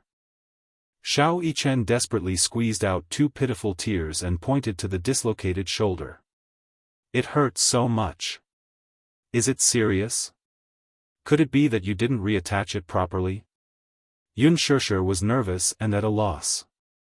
Xiao Yichen immediately comforted her. "It's okay. The doctor reattached it for me. It just hurts. I'll be fine after eating some biscuits." Unspoken, Yun Tianyu. Chapter 460. He did not even frown when the doctor treated his arm in the emergency room earlier, yet he was already acting pretentious when his mommy peeled an orange for him. Yun Tianyu's face was sullen. What was worse was that his mommy had fallen into his trap. Hence, she obediently peeled an orange for him by his bedside. Yun Tianyu was a little displeased. This rascal was clearly trying to snatch his mommy away from him, wasn't he? How could he let him have his way? Yun Tianyu's eyes turned to Unspoken, and he waved his hand. "Mommy, Yu wants to pee." Mu Yichen, Unspoken rushed over at once. She took the toilet paper from the drawer and carried Yun Tianyu to the bathroom. While Unspoken was carrying him, Yun Tianyu stuck out his tongue at Mu Yichen and made a face at him. He then smugly allowed Unspoken to carry him away. Mu Yichen was completely speechless. He did not think about Yun Tianyo's skills, though. Although he was young, he had Yun Shirshir under his thumb. How could Mu Yichen be his match when it came to fighting for favor? Perhaps, Yun Tianyu was no match for him in terms of skills. However, Mu Yichen was no match for Yun Tianyu when it came to scheming. Hence, in the bathroom, Yun Tianyu, who had taken off his underwear, began to stall for time. "I can't pee." After a long while, he blurted this out. Yun Shirshir did not know whether to laugh or cry. "Mommy will help you put on your underwear, then." "I don't want to." "Huh?" Yun Shirshir was baffled. After a long while, Yun Tianyu said, "I think I want to pee." Yun Shirshir's lips twitched. "All right. Call me mommy when you're done." Hence, Yun Shirshir was in a hurry to leave. Yun Tianyu pouted and said aggrievedly, "Mommy, don't go. I don't feel anything after you leave." Yun Shirshir fell silent. "What does it feel like to poop?" He explained matter-of-factly, "It's a feeling of security." Yun Shirshir, what was the meaning of this? After mommy left, Yu became restless. Yu is afraid of being alone. He was quite good at using idioms. Most importantly, she had never seen him so clingy. In the past, not to mention going to the bathroom, he could even go to school alone. Why now? Yun Shirshir, on the other hand, was a meticulous person. She found it strange for a moment, but she quickly figured out what he was thinking. Hence, she squatted down and calmly looked into his eyes. Yun Tianyu looked at her, too, only to be stunned by her odd expression and the teasing look in her eyes. "Mommy, what's wrong?" Let me guess." Yun Shirshir asked casually. "Is my little Yu jealous?" She guessed it right away. Yun Tianyu kept quiet and did not say a word. He still felt a little awkward in his heart.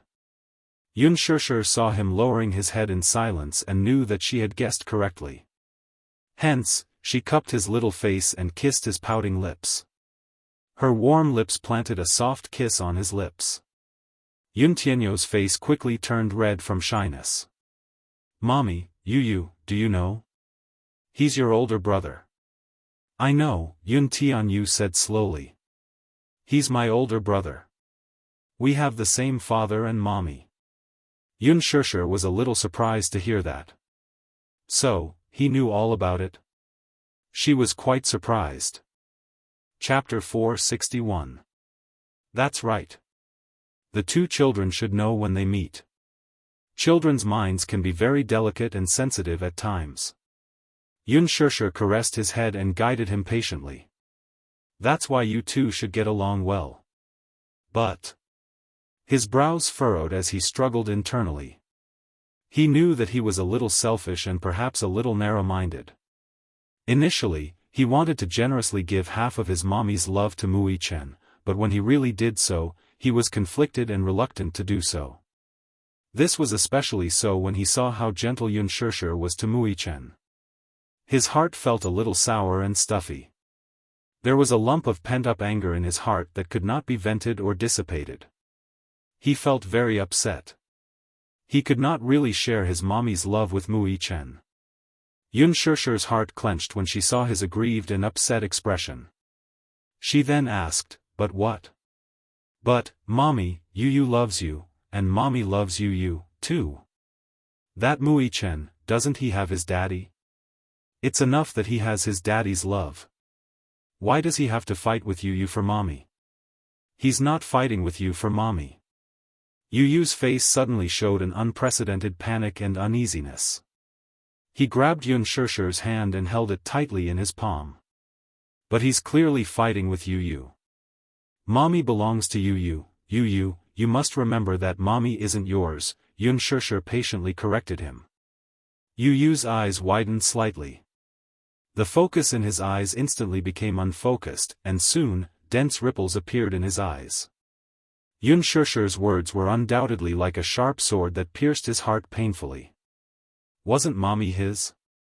The moment he recalled what his mother had said to him, he felt as if the sky had collapsed. His eyes were empty and his face was blank. A crystal-clear teardrop rolled down his cheek. Xianxia frowned. Her heart ached because of the sadness in his eyes. However, there were some things that she had to tell him even though he was still young. Mommy isn't a thing. She shouldn't be Yu's private property. But you have to understand that Mommy loves you.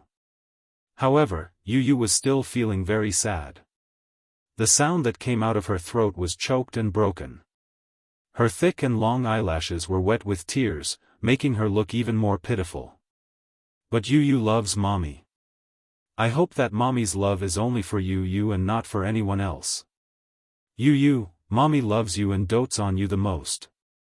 You should be able to feel it, right? Xianxia was a little anxious as she pressed his hand against her chest. Through the fabric of her clothes, he could feel her warm heartbeat. Mu Chen, he's your older brother. Both of you are Mommy's flesh and blood. Both of you were born in the same year, month, and day. Yu, do you know that? When you were born, your older brother was healthy, but you were always sick. That's right. How unfair is that? Hearing this, Yu felt a little aggrieved, but he did not show it on his face. Instead, he said enviously, that's right. How unfair is that? Since he was young, he had always envied healthy children. Every minute and every second of the pain and torture of being sick was torture. When he was younger, he spent most of his time in the hospital. When he opened his eyes, it was a snow-white world. When he slept, it was endless darkness. Chapter 462. When he opened his eyes, he was greeted by a snow-white world. Even in his dreams, he was surrounded by endless darkness. The smell of disinfectant was something he hated the most. The sunlight he saw was mostly when he stood in front of the hospital window and looked at it. He could still vaguely remember that outside the hospital's window was a huge field of green grass. Many children who came to visit the patient were running and playing on the grass. They were holding hydrogen balloons in their hands as they chased each other. In a moment of carelessness, the balloon flew out of his hand and flew high into the sky. He held his head and watched in a daze as the balloon flew until it disappeared into the horizon and could no longer be seen. This was probably one of the few pleasures he had at that time. Xianxia saw that his face was a little pale and knew that he had recalled something sad. Yu knew that he was in poor health. He also wanted to play, but the doctor had warned her not to let him run too much. Otherwise, it would lead to a lack of blood supply to the heart, breathing difficulties, and in severe cases, shock. She rarely let him go out to play with other children. Most of the time, she accompanied him to play puzzle games. Under Xianxia's meticulous care, his health gradually improved. Xianxia smiled faintly. You can't think of it that way, though. Mommy has been separated from him for 6 years, so the love that should be given to you too was given to you. Yu was startled. Was that so? Was he the one who had Mu Chen's love? Xianxia continued, today, you told Mommy that brother saved you. Yu nodded in a daze. Indeed, it was Mu Chen who saved him. If not for him, the consequences would be unimaginable. Moreover, he knew very well that the assassin was obviously targeting him. On the way to the hospital, he repeatedly pondered over this matter and found it very fishy. Even though he told Xianxia that he was tired and wanted to sleep for a while. His mind was filled with thoughts of this matter the moment he closed his eyes.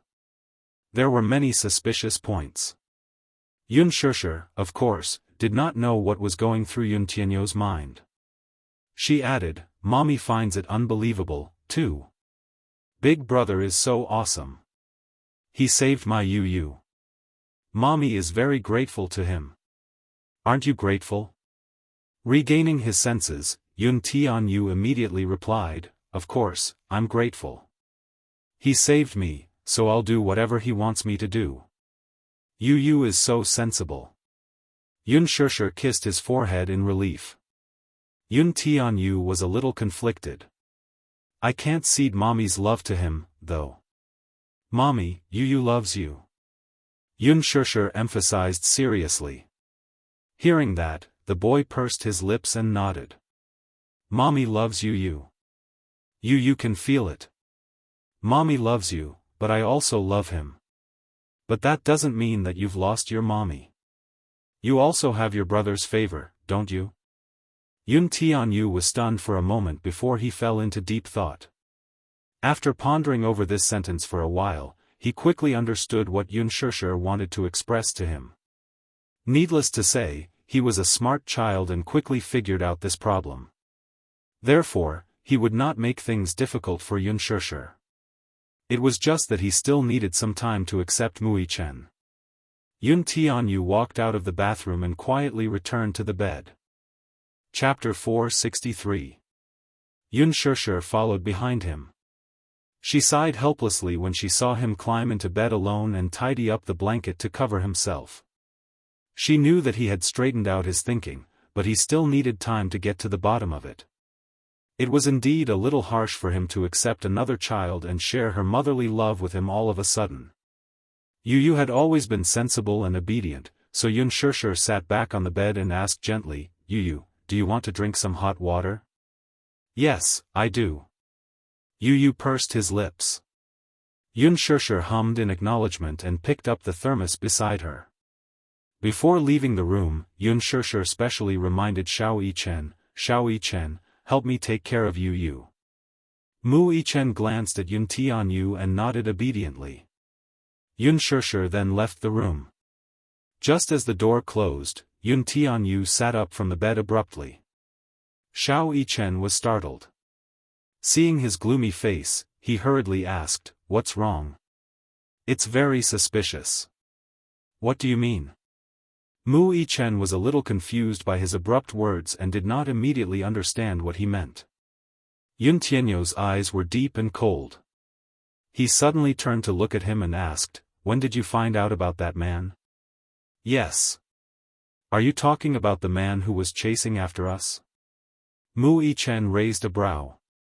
Seeing that Yun Tianyu was talking about that man, he immediately replied, after we entered the haunted house. Didn't he see you? He saw me. Then, why did you say that his target was me? This matter was too suspicious.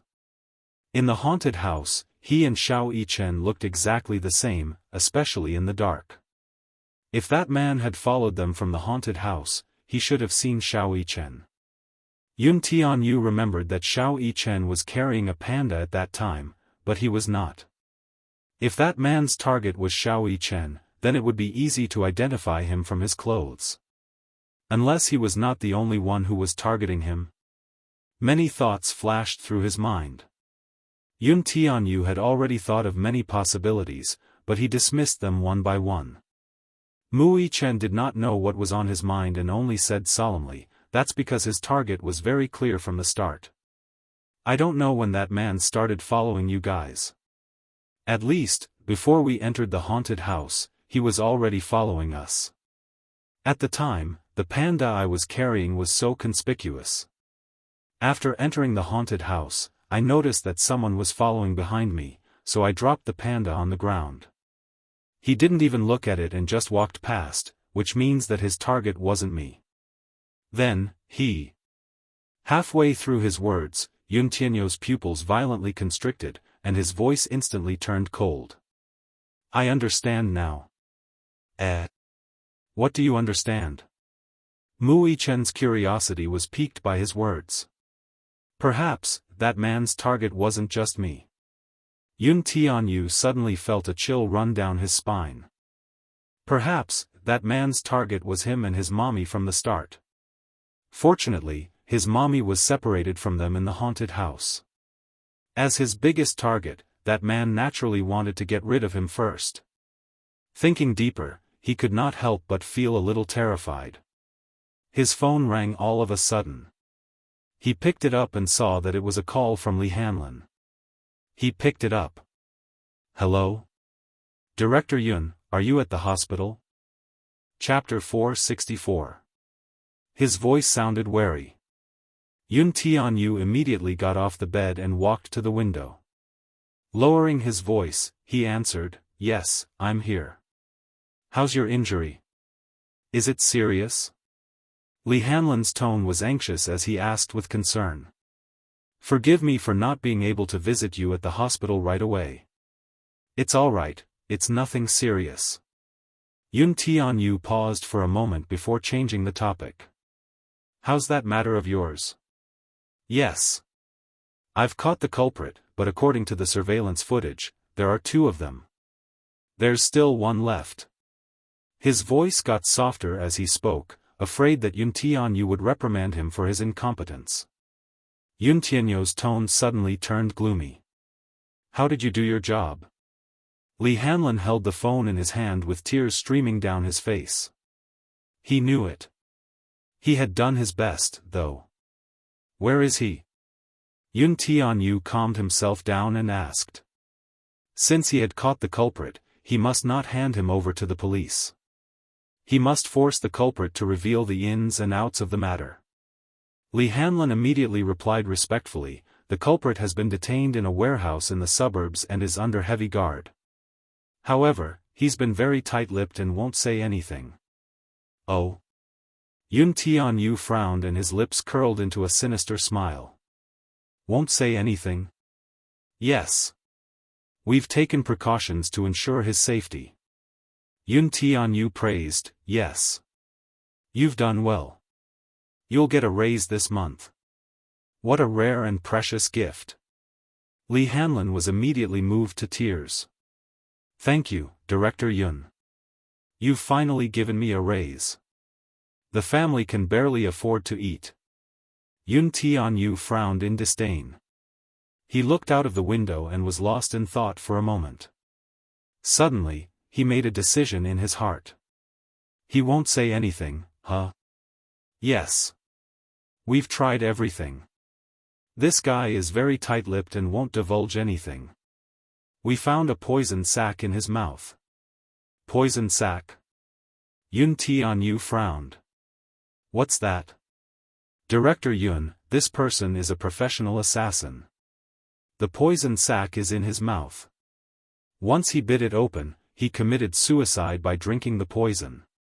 Li Hanlon explained. Yun Tianyu felt a chill run down his spine. This method was too ruthless. After a while, he said, "Come pick me up tonight. I'll interrogate him personally."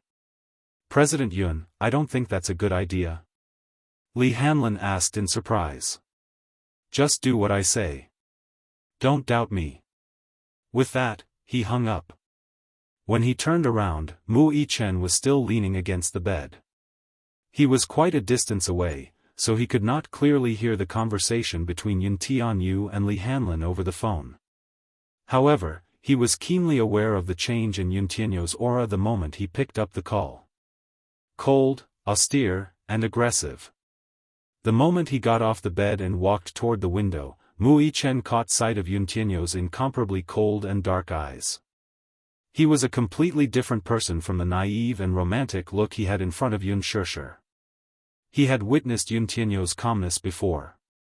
When the Ferris wheel malfunctioned, if it were any other child, they would have been scared to tears. However, he didn't. Instead, he calmly made a phone call and then sat down patiently.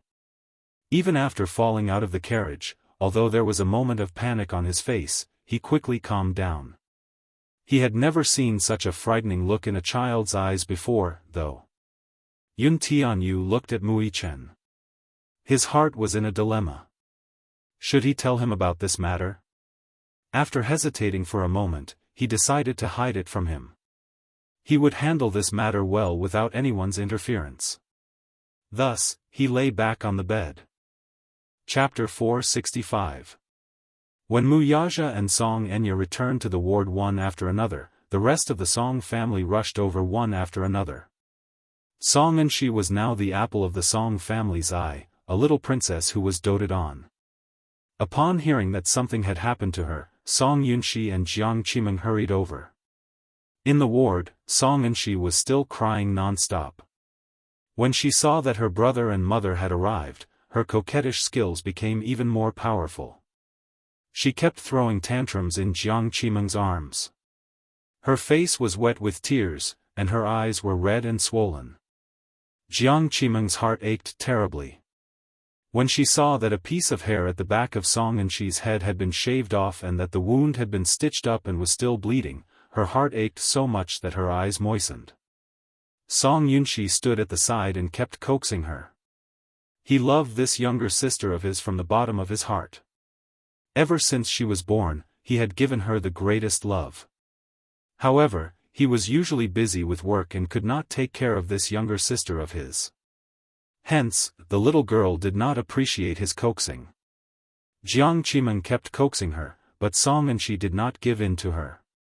There was nothing Jiang Qimeng and Song Xianxia could do. When Song Xianxia saw that Mu Yaxia had arrived, she immediately wanted to break free from Jiang Qimeng's embrace and spread her arms and legs toward him. "Uncle Mu, hug me. Uncle Mu, hug me." When she saw Mu Yaxia, Jiang Qimeng did feel some resentment toward him. However, the Muse and the Songs were on good terms and had been friends for hundreds of years. Hence, even though she had a lot of complaints, she still maintained a very polite expression on the surface. After all, she could not make things too awkward. Otherwise, both families would not be able to show their faces. They had to give each other face. Hence, Jiang Qimeng said politely, "Yaxia, you're here?" Aunt Jiang." Mu Yaxia called out. Song Xianxia also called out unnaturally, "Uncle." "Mu." "Yes," Mu Yaxia responded, as if he didn't see the awkward expression on Song Xianxia's face. Song Xianxia was only 4 years older than him, but Mu Yaxia was older than him. For the proud and arrogant Song Xianxia, calling him Uncle Mu was a bit awkward. While Jiang Qimeng wasn't paying attention, Song Xianxia jumped off her body and snuggled into Mu Yaxia's arms. Mu Yaxia had no choice but to carry her in his arms. His feelings toward Song Xianxia were rather complicated right now. She was more concerned about Xiao Yichen. She had been waiting for his call, but he hadn't called yet. Was the little fellow still angry with him? Song Xianxia squirmed restlessly in his arms. It was obvious that she had been wronged and wanted his comfort. But right now, he didn't have the mood to deal with this little fellow's coquetry. Song Xianxia stared at his side profile dejectedly, her face full of grievance. Jiang Qimeng looked a little embarrassed and smiled. Look at this child. She's injured, yet she's still so restless. Still, I don't know why Xianxia especially likes to stick to you." Mu Yaxia patted her head but didn't say anything. Song Xianxia chimed in from the side. "Yes, Xianxia likes Uncle Mu the most, right?" Song Xianxia immediately said cheerfully, "Yes, yes. Xianxia likes Uncle Mu the most. Xianxia likes Uncle Mu the most." With that, she leaned her head sweetly into Mu Yaxia's arms. Mu Yaxia coldly curled his lips. From start to finish, he looked a little absent-minded. Chapter 466. The corners of Mu Yaxia's lips curled up coldly. From the beginning to the end, he looked a little absent-minded. For a moment, the atmosphere was inevitably a little awkward. Song Xianxia also felt extremely awkward. Thinking of the things she should not have said to Mu Yaxia earlier, she did not know how to smooth things over for a moment. Jiang Qimeng laughed awkwardly, but she was extremely unhappy inside. Today was supposed to be Children's Day, so she had asked Song Xianxia to bring Song Xianxia to the amusement park for a day of fun. It could also be considered a happy Children's Day for the children, but the latter ended up injured and lying in the hospital. She had roughly heard the whole story from Song Xianxia. She did not explain it clearly over the phone, but Song Xianxia pushed all the blame to Xiao Yichen. But in reality, Song Xianxia was also responsible for this. She was the one who brought Song Xianxia out, so she was considered the child's guardian and parent. How could she not be responsible for the child's injury? At that time, Wuxia said that he was going to the desert station, so she should have stayed behind to take care of the two children. However, out of selfishness, she wanted to have some privacy with Wuxia, so she went with him, leaving the two 5-year-old children behind. Since something had happened, she simply pushed the blame to Wuxia. Perhaps she was used to being spoiled since young, or perhaps this was a common problem of Missy. She always felt that she was not in the wrong and had no sense of responsibility. However, she did not think that if she had stayed behind to take care of the children, would such an incident have happened? When she told Jiang Qimeng about this matter, she only said that Wuxia had pushed her and did not mention that Song and she had bitten Wuxia at all. He recounted the entire incident out of context. Of course, Jiang Qimeng believed that it was his son who had been mischievous and pushed Song and she from start to finish. Therefore, when Wuxia sat there with a cold expression and an absent-minded look, Jiang Qimeng was more or less displeased. Her child was injured. There was a deep cut on the back of her head that required 3 stitches and a piece of her hair was shaved off. She did not know if the cut would grow back in the future. The child had never experienced such hardships since he was young. Logically speaking, as Wuxia's mother, Wuxia should also be responsible. Anyone with a bit of responsibility wouldn't have such a cold expression. However, even though she was displeased, she did not dare to voice her displeasure. Although the Song family is a prestigious family in the capital, and with Old Master Song's status, they are still far from the Mu family's influence. Therefore, the Song family had to give the Mu family face no matter what. Even so, Jiang Qimeng still felt a little uncomfortable. Hence, she glared at Song and she and said, "Uncle Mu is tired. Get off me. Why do you always like to stick to me?" Song and she snorted. "I don't want that. I like Uncle Mu. Haven't you suffered enough?" Jiang Qimeng was a little anxious and scolded, "You're really disobedient." Sob sob. Mommy yelled at me. Song and she's little face scrunched up as tears streamed down her cheeks. Mom, and she likes Brother Mu. Just let her go. Song Enya said from the side. Wuxia suddenly put Song and she down and stood up.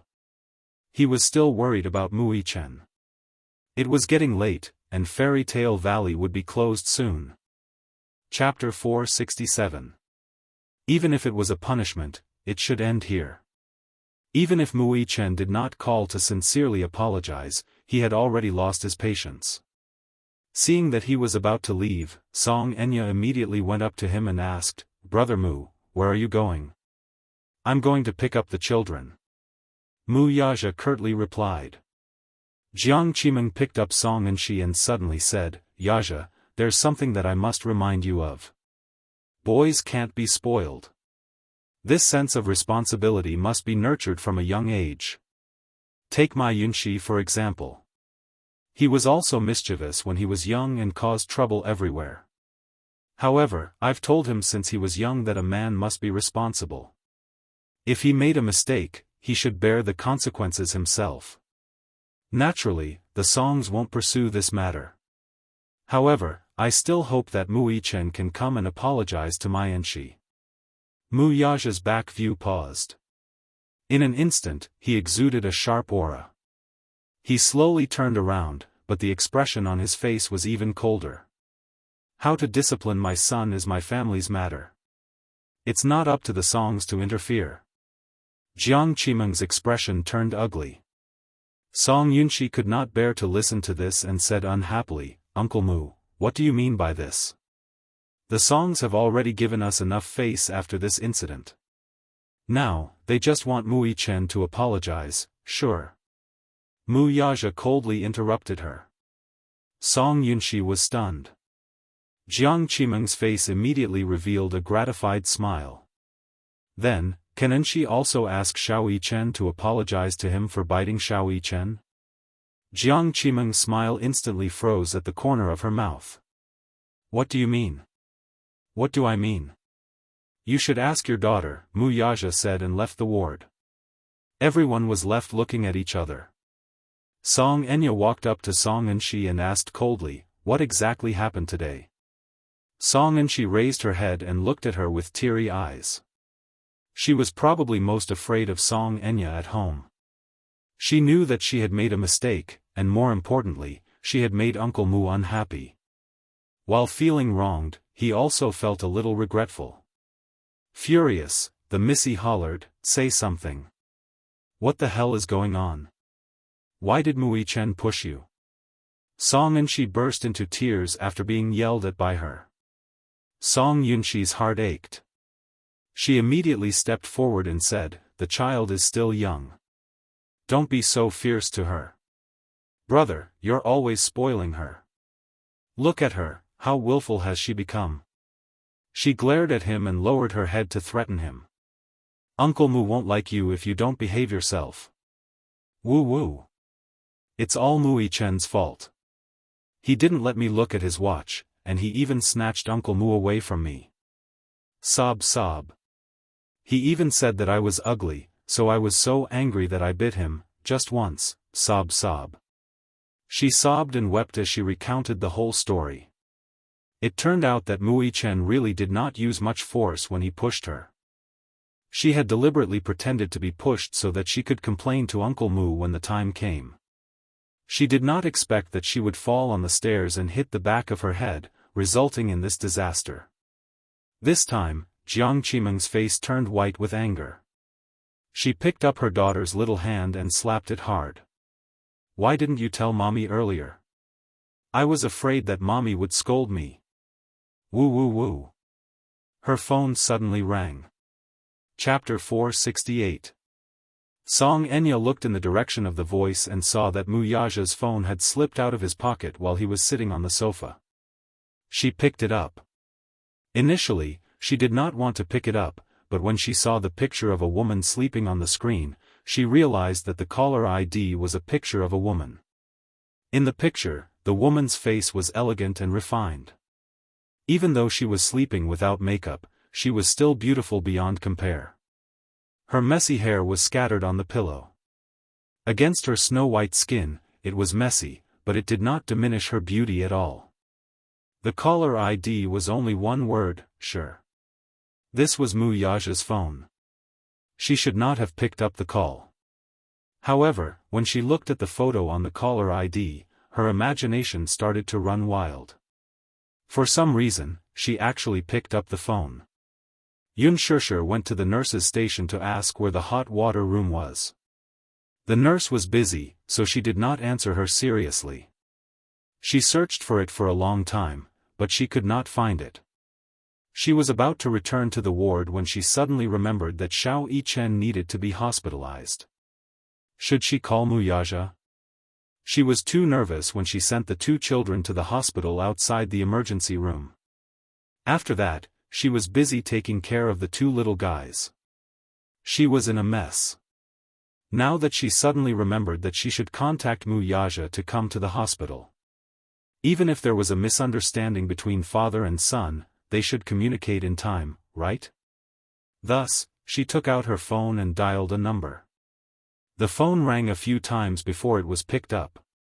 On the other end, a woman's sharp and somewhat targeted voice asked, "Who are you?" Yun Shishir was stunned. The woman on the other end was obviously a little impatient. "Speak. Hello, is Mu Yaja there?" The woman gritted her teeth and said, "No." Then, she hung up the phone. Yun Shishir was stunned for a moment. She laughed at herself, but her heart ached. She thought that he must be very busy or was giving the children a punishment. In fact, he was very concerned about the children, but she called to tell him that Xiao Yichen was in the hospital and to come over to take care of the children. She did not expect a woman to pick up the phone. What was the meaning of this? Yun Shishir was a little angry. She felt sorry for Xiao Yichen. Previously, she had thought that Mu Yaja was a responsible father, but now, she had to put a question mark in her heart. It's fine if you don't come. Who he was with had nothing to do with her. He didn't care about the children. She would take care of them. She was more than happy to take care of the child. As for him, what did he have to do with her?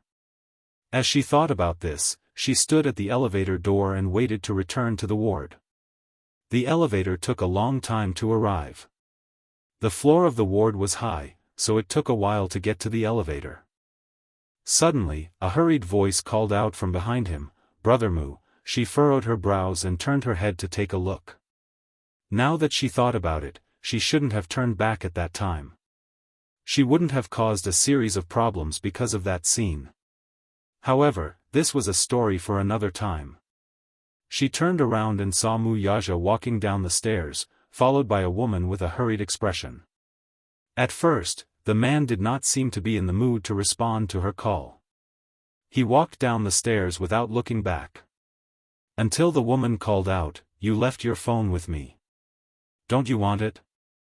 Mu Yaja stopped in his tracks and turned around. Song Enya immediately chased after him with a smile. Yunshirsha originally wanted to walk over when she saw him, but when she heard the woman's words, her heart skipped a beat. Mu Yaja's phone was with her? Was she the woman who had spoken sarcastically to her over the phone earlier? Chapter 469. For a moment, he froze on the spot. Song Enya walked up to Mu Yaja with a smile.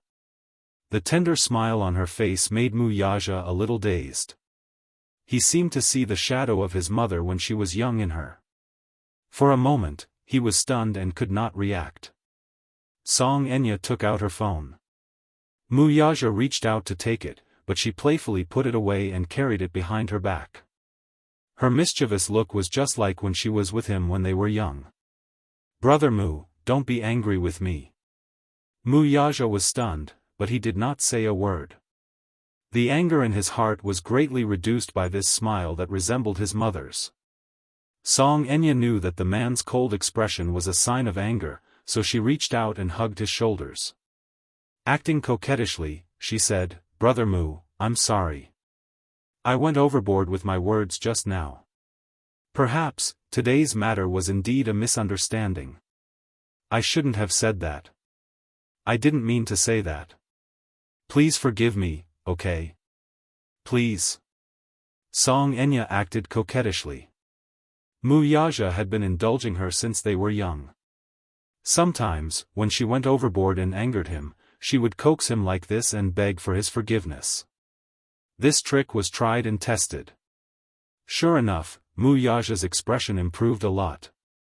"Yes. You're really not angry anymore?" Song Enya smiled in surprise and raised her head to look at his expression. She saw that his ice-cold expression had softened a little. Song Enya knew that he was no longer angry, and her heart was overjoyed. "Thank you, Brother Mu.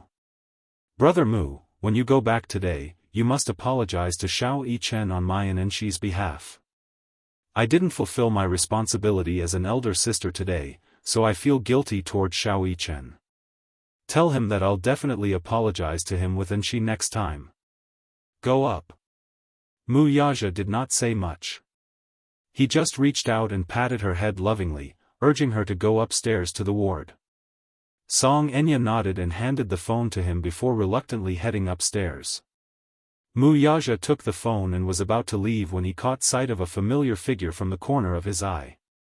His expression froze as he turned his head, only to see Yunshirsha standing at the elevator entrance with a hot water bottle in her hand. Her eyes were fixed on him the whole time. His face, however, was cold enough to make one's heart palpitate. Yunshirsha looked at him coldly. Her eyes, however, were still. It was as if her heart was as dead as ashes, there was not a single ripple in it. She did not know why, but when she saw Song Enya hugging Mu Yaja earlier, the look of indulgence on the man's face inadvertently made her heart bleed profusely as if it had been sliced open by a razor blade. If she hadn't seen this scene with her own eyes, she wouldn't have known that this man actually had such a gentle side. Would he show such a doting and indulgent expression to a woman?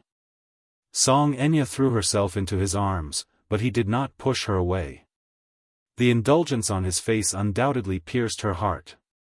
She did not care who this woman was or what her status was. She did not care about their relationship, nor why Mu Yaja did not appear in Xiao Yichen's ward when he was in the hospital. Instead, he appeared at the staircase with an unfamiliar woman. What she cared about was what position Xiao Yichen had in this man's heart. Chapter 470. So, those gentle gazes that he had shown her before were nothing more than an illusion? Was he just putting on an act? Was this woman the one he liked? So, what was she? Yun Shishir was a little confused, and her mind was in a mess. However, that wasn't what made her heart turn cold at this moment. Instead, it was the fact that Xiao Yichen was still lying in the ward, feeling sad because of his heartlessness. Yet, he was still here, hugging a woman. When Mu Yaja saw her standing there, an inexplicable sense of panic flashed across his face, but he quickly suppressed it. He didn't know how much she had seen or heard. He also didn't know what this stupid woman was thinking as she stared at him motionlessly. Thus, he asked, "Why are you here?" They weren't far apart, and the man's voice was powerful and resonant. However, she acted as if she hadn't heard him and turned around.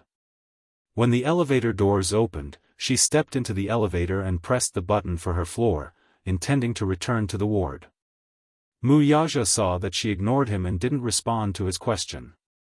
She only minded her own business and walked into the elevator. In a fit of anger, he strode over to the elevator. Just as the elevator doors were about to close, he reached out and forcefully blocked the doors from closing. His hand was viciously caught between the doors. Yun Shishir was shocked, but she saw the elevator doors open again. The man strode in and stood in front of her with a condescending look on his face. "What do you mean?" She was baffled by his question. "What do you mean by, what do you mean? I don't know what you're talking about. I asked you, why are you here? You ignored me and turned around to enter the elevator. What do you mean by that?" Mu Yaja was enraged by her indifference. When the elevator doors closed, he took a step forward and forced her into a corner. Yun Shishir wasn't shocked or angry. Her face was calm as if her heart had died. Instead of answering, she asked, "Am I not supposed to be here? Or am I interrupting you flirting with another woman? If that's the case, then I'm really sorry." Her sarcastic tone caused the man's face to instantly turn cold. "Flirting? What are you thinking about all day long? Flirting?" Song Enya was his cousin. It was just a hug between siblings, so how could she call it flirting? If they weren't in public, he really wanted to teach this woman a lesson. Yun Shishir said indifferently, "I don't want to know anything. Who she is, what's your relationship, and what you're doing, I'm not interested." Her cold words were so harsh to the ears.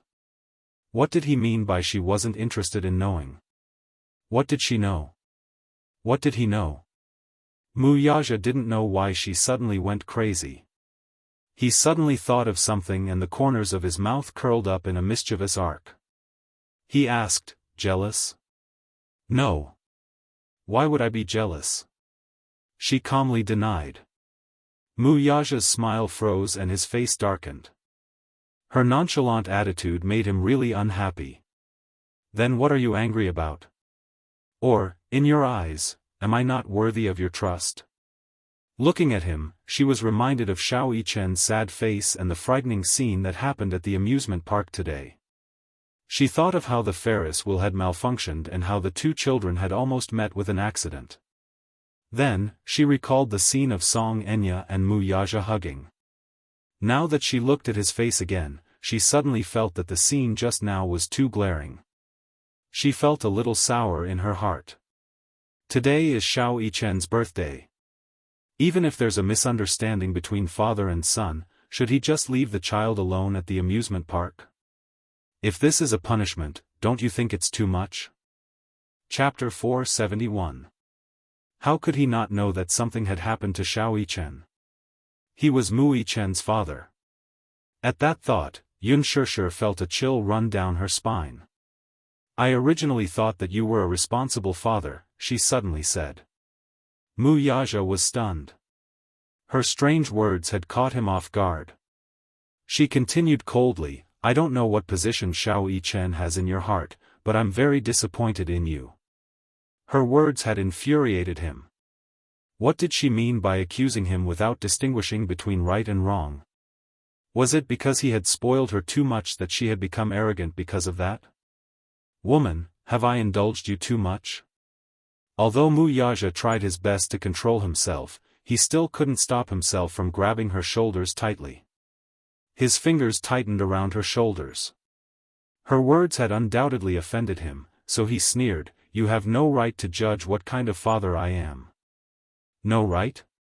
Unspoken stared at him in a daze for a long time.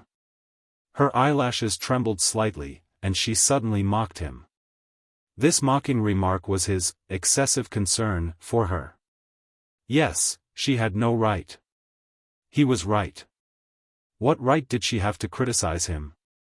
6 years ago, she was the one who gave up Xiao Yichen's custody, wasn't she? She wasn't a good mother to begin with. She was the one who gave up her child's custody. Therefore, what right did she have to criticize Mu Yaja for being irresponsible? She had no right to criticize him. She really had no right to do so. Even so, when she thought of Xiao Yichen's heart-wrenching disappointed expression, her heart ached. I have no right? Then do you have the right? Unspoken gritted her teeth and said, I know that I don't have custody of Xiao Yichen. In name, I'm not Xiao Yichen's mother. I was the one who gave up my child's custody. But Mu Yaja, Xiao Yichen is also my flesh and blood. I won't cause you any trouble regarding his custody. I'm just disappointed that when Xiao Yichen got into trouble, where were you? Xiao Yichen got into trouble? What happened? Mu Yaja's heart skipped a beat. He was confused. What happened to him? Don't you think it's too late for you to ask now? She said bitterly, if you don't know how to take care of him, I can take care of him. The child was still young and insensible. Of all the things he should do, shouldn't the father and son communicate properly? Even if there's a huge misunderstanding, there's nothing that's not clear. Is there a need to leave him there alone? The more she thought about it, the more furious she became. I don't know whether your heart is warm or not, she said, questioning him. Today is the child's birthday, but what did you do? Mu Yaja only felt frustrated. This stupid woman was condemning him righteously. He didn't care, but he cared about what happened to Xiao Yichen, but she didn't say anything. Wasn't the child in the amusement park? What could have happened?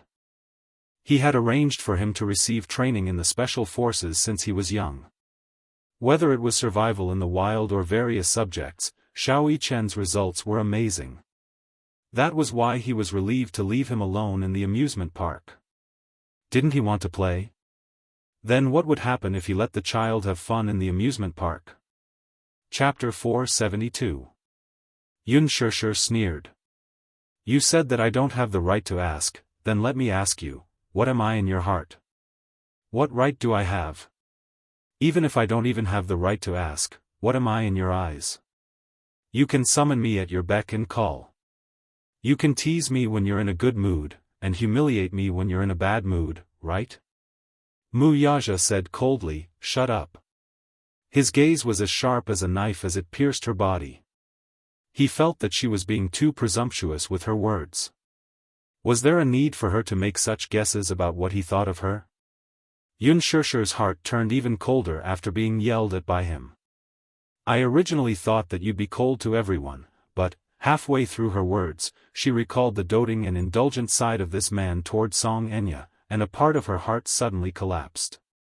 She suddenly felt a little ashamed. Towards this man, she actually had a damnable heart. Now that her heart had given up, it was all over. I'm sorry, I was thinking too much. The elevator doors opened when it reached her floor. She turned around and left without looking back. Back in the ward, she began to pack her things. Yu could not help feeling puzzled when he saw her pale face. Mommy, what's wrong? Why were you gone for so long? Unspoken did not want him to see the loss of composure on her face as she packed her things with her back facing him. She was very upset and felt a stabbing pain in her heart. Yu and Xiao Yichen looked at each other, completely clueless about what had happened. Yu did not have a lot of things, only a small backpack and some personal belongings. Unspoken walked to Yu's bed and said, "Yu, let me take you home." Yu nodded. Xiao Yichen sat up nervously when he heard this. He looked at Unspoken, who had a strange expression on her face, and asked uneasily, Are you leaving?" He could not bear to leave her. He should have called his daddy when he was admitted to the hospital. However, for some reason, he did not want to call him. There was anger in it, but more than that, he wanted to spend more time with her. Seeing that she was about to leave, he suddenly felt a little flustered. What about me? Wuxia had already entered the ward. Just as he stepped into the ward, he saw the little lads with different injuries on the two beds. His face sank, and he frowned. When he saw Wuxia's call, he opened his mouth and wanted to call him, daddies, but when the word, he wanted to call.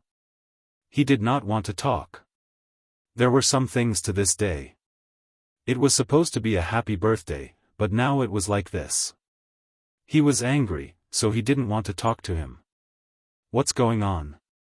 Wuxia asked after a moment of shock, too. Xiao Yichen ignored him, too. Yu looked at Unspoken's expression and then at the man. He was sensitive enough to know that this man must have angered his mommy again, so he ignored him even more. He gave Wuxia a bad review in his heart. Lousy. People who make mommy angry are the worst. Unforgivable. Unspoken decided to leave with Yu. Yu's injuries were not serious. As his elder brother, Xiao Yichen had always been responsible for protecting him, so his injuries were not serious. Chapter 473. Although this child had never called her mommy, that sense of closeness was irreplaceable by the word mommy. Feeling helpless, Unspoken walked to his bedside and said gently, "Yichen, Mom. Auntie is leaving. You have to be well, okay?" Little Yichen's heart ached. He opened his mouth, wanting to persuade her to stay, but no matter what, he could not bring himself to do so. He felt that he had no say in this. Xiao Yichen lowered his head dejectedly. His eyes were filled with reluctance, sadness, and even attachment. However, the little guy was afraid that Unspoken would make things difficult for him, so he hid it well. From start to finish, he did not say anything. Unspoken's heart ached when she saw him in such a despondent state. She wanted to reach out and caress his face, but Wuxia was present. Recalling his words earlier, her heart turned cold. Thus, she retracted her hand, picked up Yu, and left. When he brushed past Wuxia, Yu looked at Wuxia with chilling eyes. Wuxia did not turn back to ask him to stay. When he walked to the bedside, he saw Xiao Yichen staring blankly at Unspoken's departure. For a moment, he was so sad that he almost suffocated. Seeing the mother and son disappear from the door of the ward, he couldn't help but flip over and get off the bed. He didn't care about his injured hand and stumbled to the door. But at this moment, he stopped in his tracks. Leaning against the door, he watched Unspoken and Yu enter the elevator. When the elevator door closed, it was as if the sky had collapsed. Xiao Yichen mumbled, "Mommy," tears fell from his eyes in a daze. He kept feeling that her departure had left a huge hole in his heart that couldn't be filled no matter how hard he tried. Wuxia went to the door and picked him up. Looking at his bandaged arm, he raised his eyebrows slightly and asked in a deep voice, "What happened to your hand?" He didn't know what had happened today. He thought that the children were playing in the amusement park and the machine had malfunctioned. However, little Yichen turned his head away, not wanting to bother with him. She felt a little guilty towards him. She shouldn't have left him alone in the amusement park. But at that time, the situation was urgent. At that time, he was a little worried about Song and Chi's injury. He was not in the mood to ask which child was at fault. These were all trivial matters. He was only anxious to send the child to the hospital. This was also his responsibility, wasn't it? But he stubbornly refused to leave. He tried to pick up Xiao Yichen by force, but the child pushed him away and threw a tantrum. He simply left him there and let him play to his heart's content. When he was young, when he was willful, his father also punished him in the same way. Perhaps he didn't think that there was anything wrong with it, but if it hurt the child, it was an unintentional mistake. Now, he was very regretful. He felt guilty towards the child, so he took a step back, which was rare of him. It's Daddy's fault. It's Daddy's fault. I shouldn't have left you there. Are you willing to forgive Daddy? I'm not willing. Xiao Yichen replied awkwardly and ignored him. His mind was filled with the sad expression on Yun Shishir's face when she left. He missed her a little. They had just parted not long ago, but he was already missing her. He missed her gently feeding him tiramisu and her warm embrace when she hugged him. His tears suddenly burst out uncontrollably. He rarely cried, in fact, he almost never cried.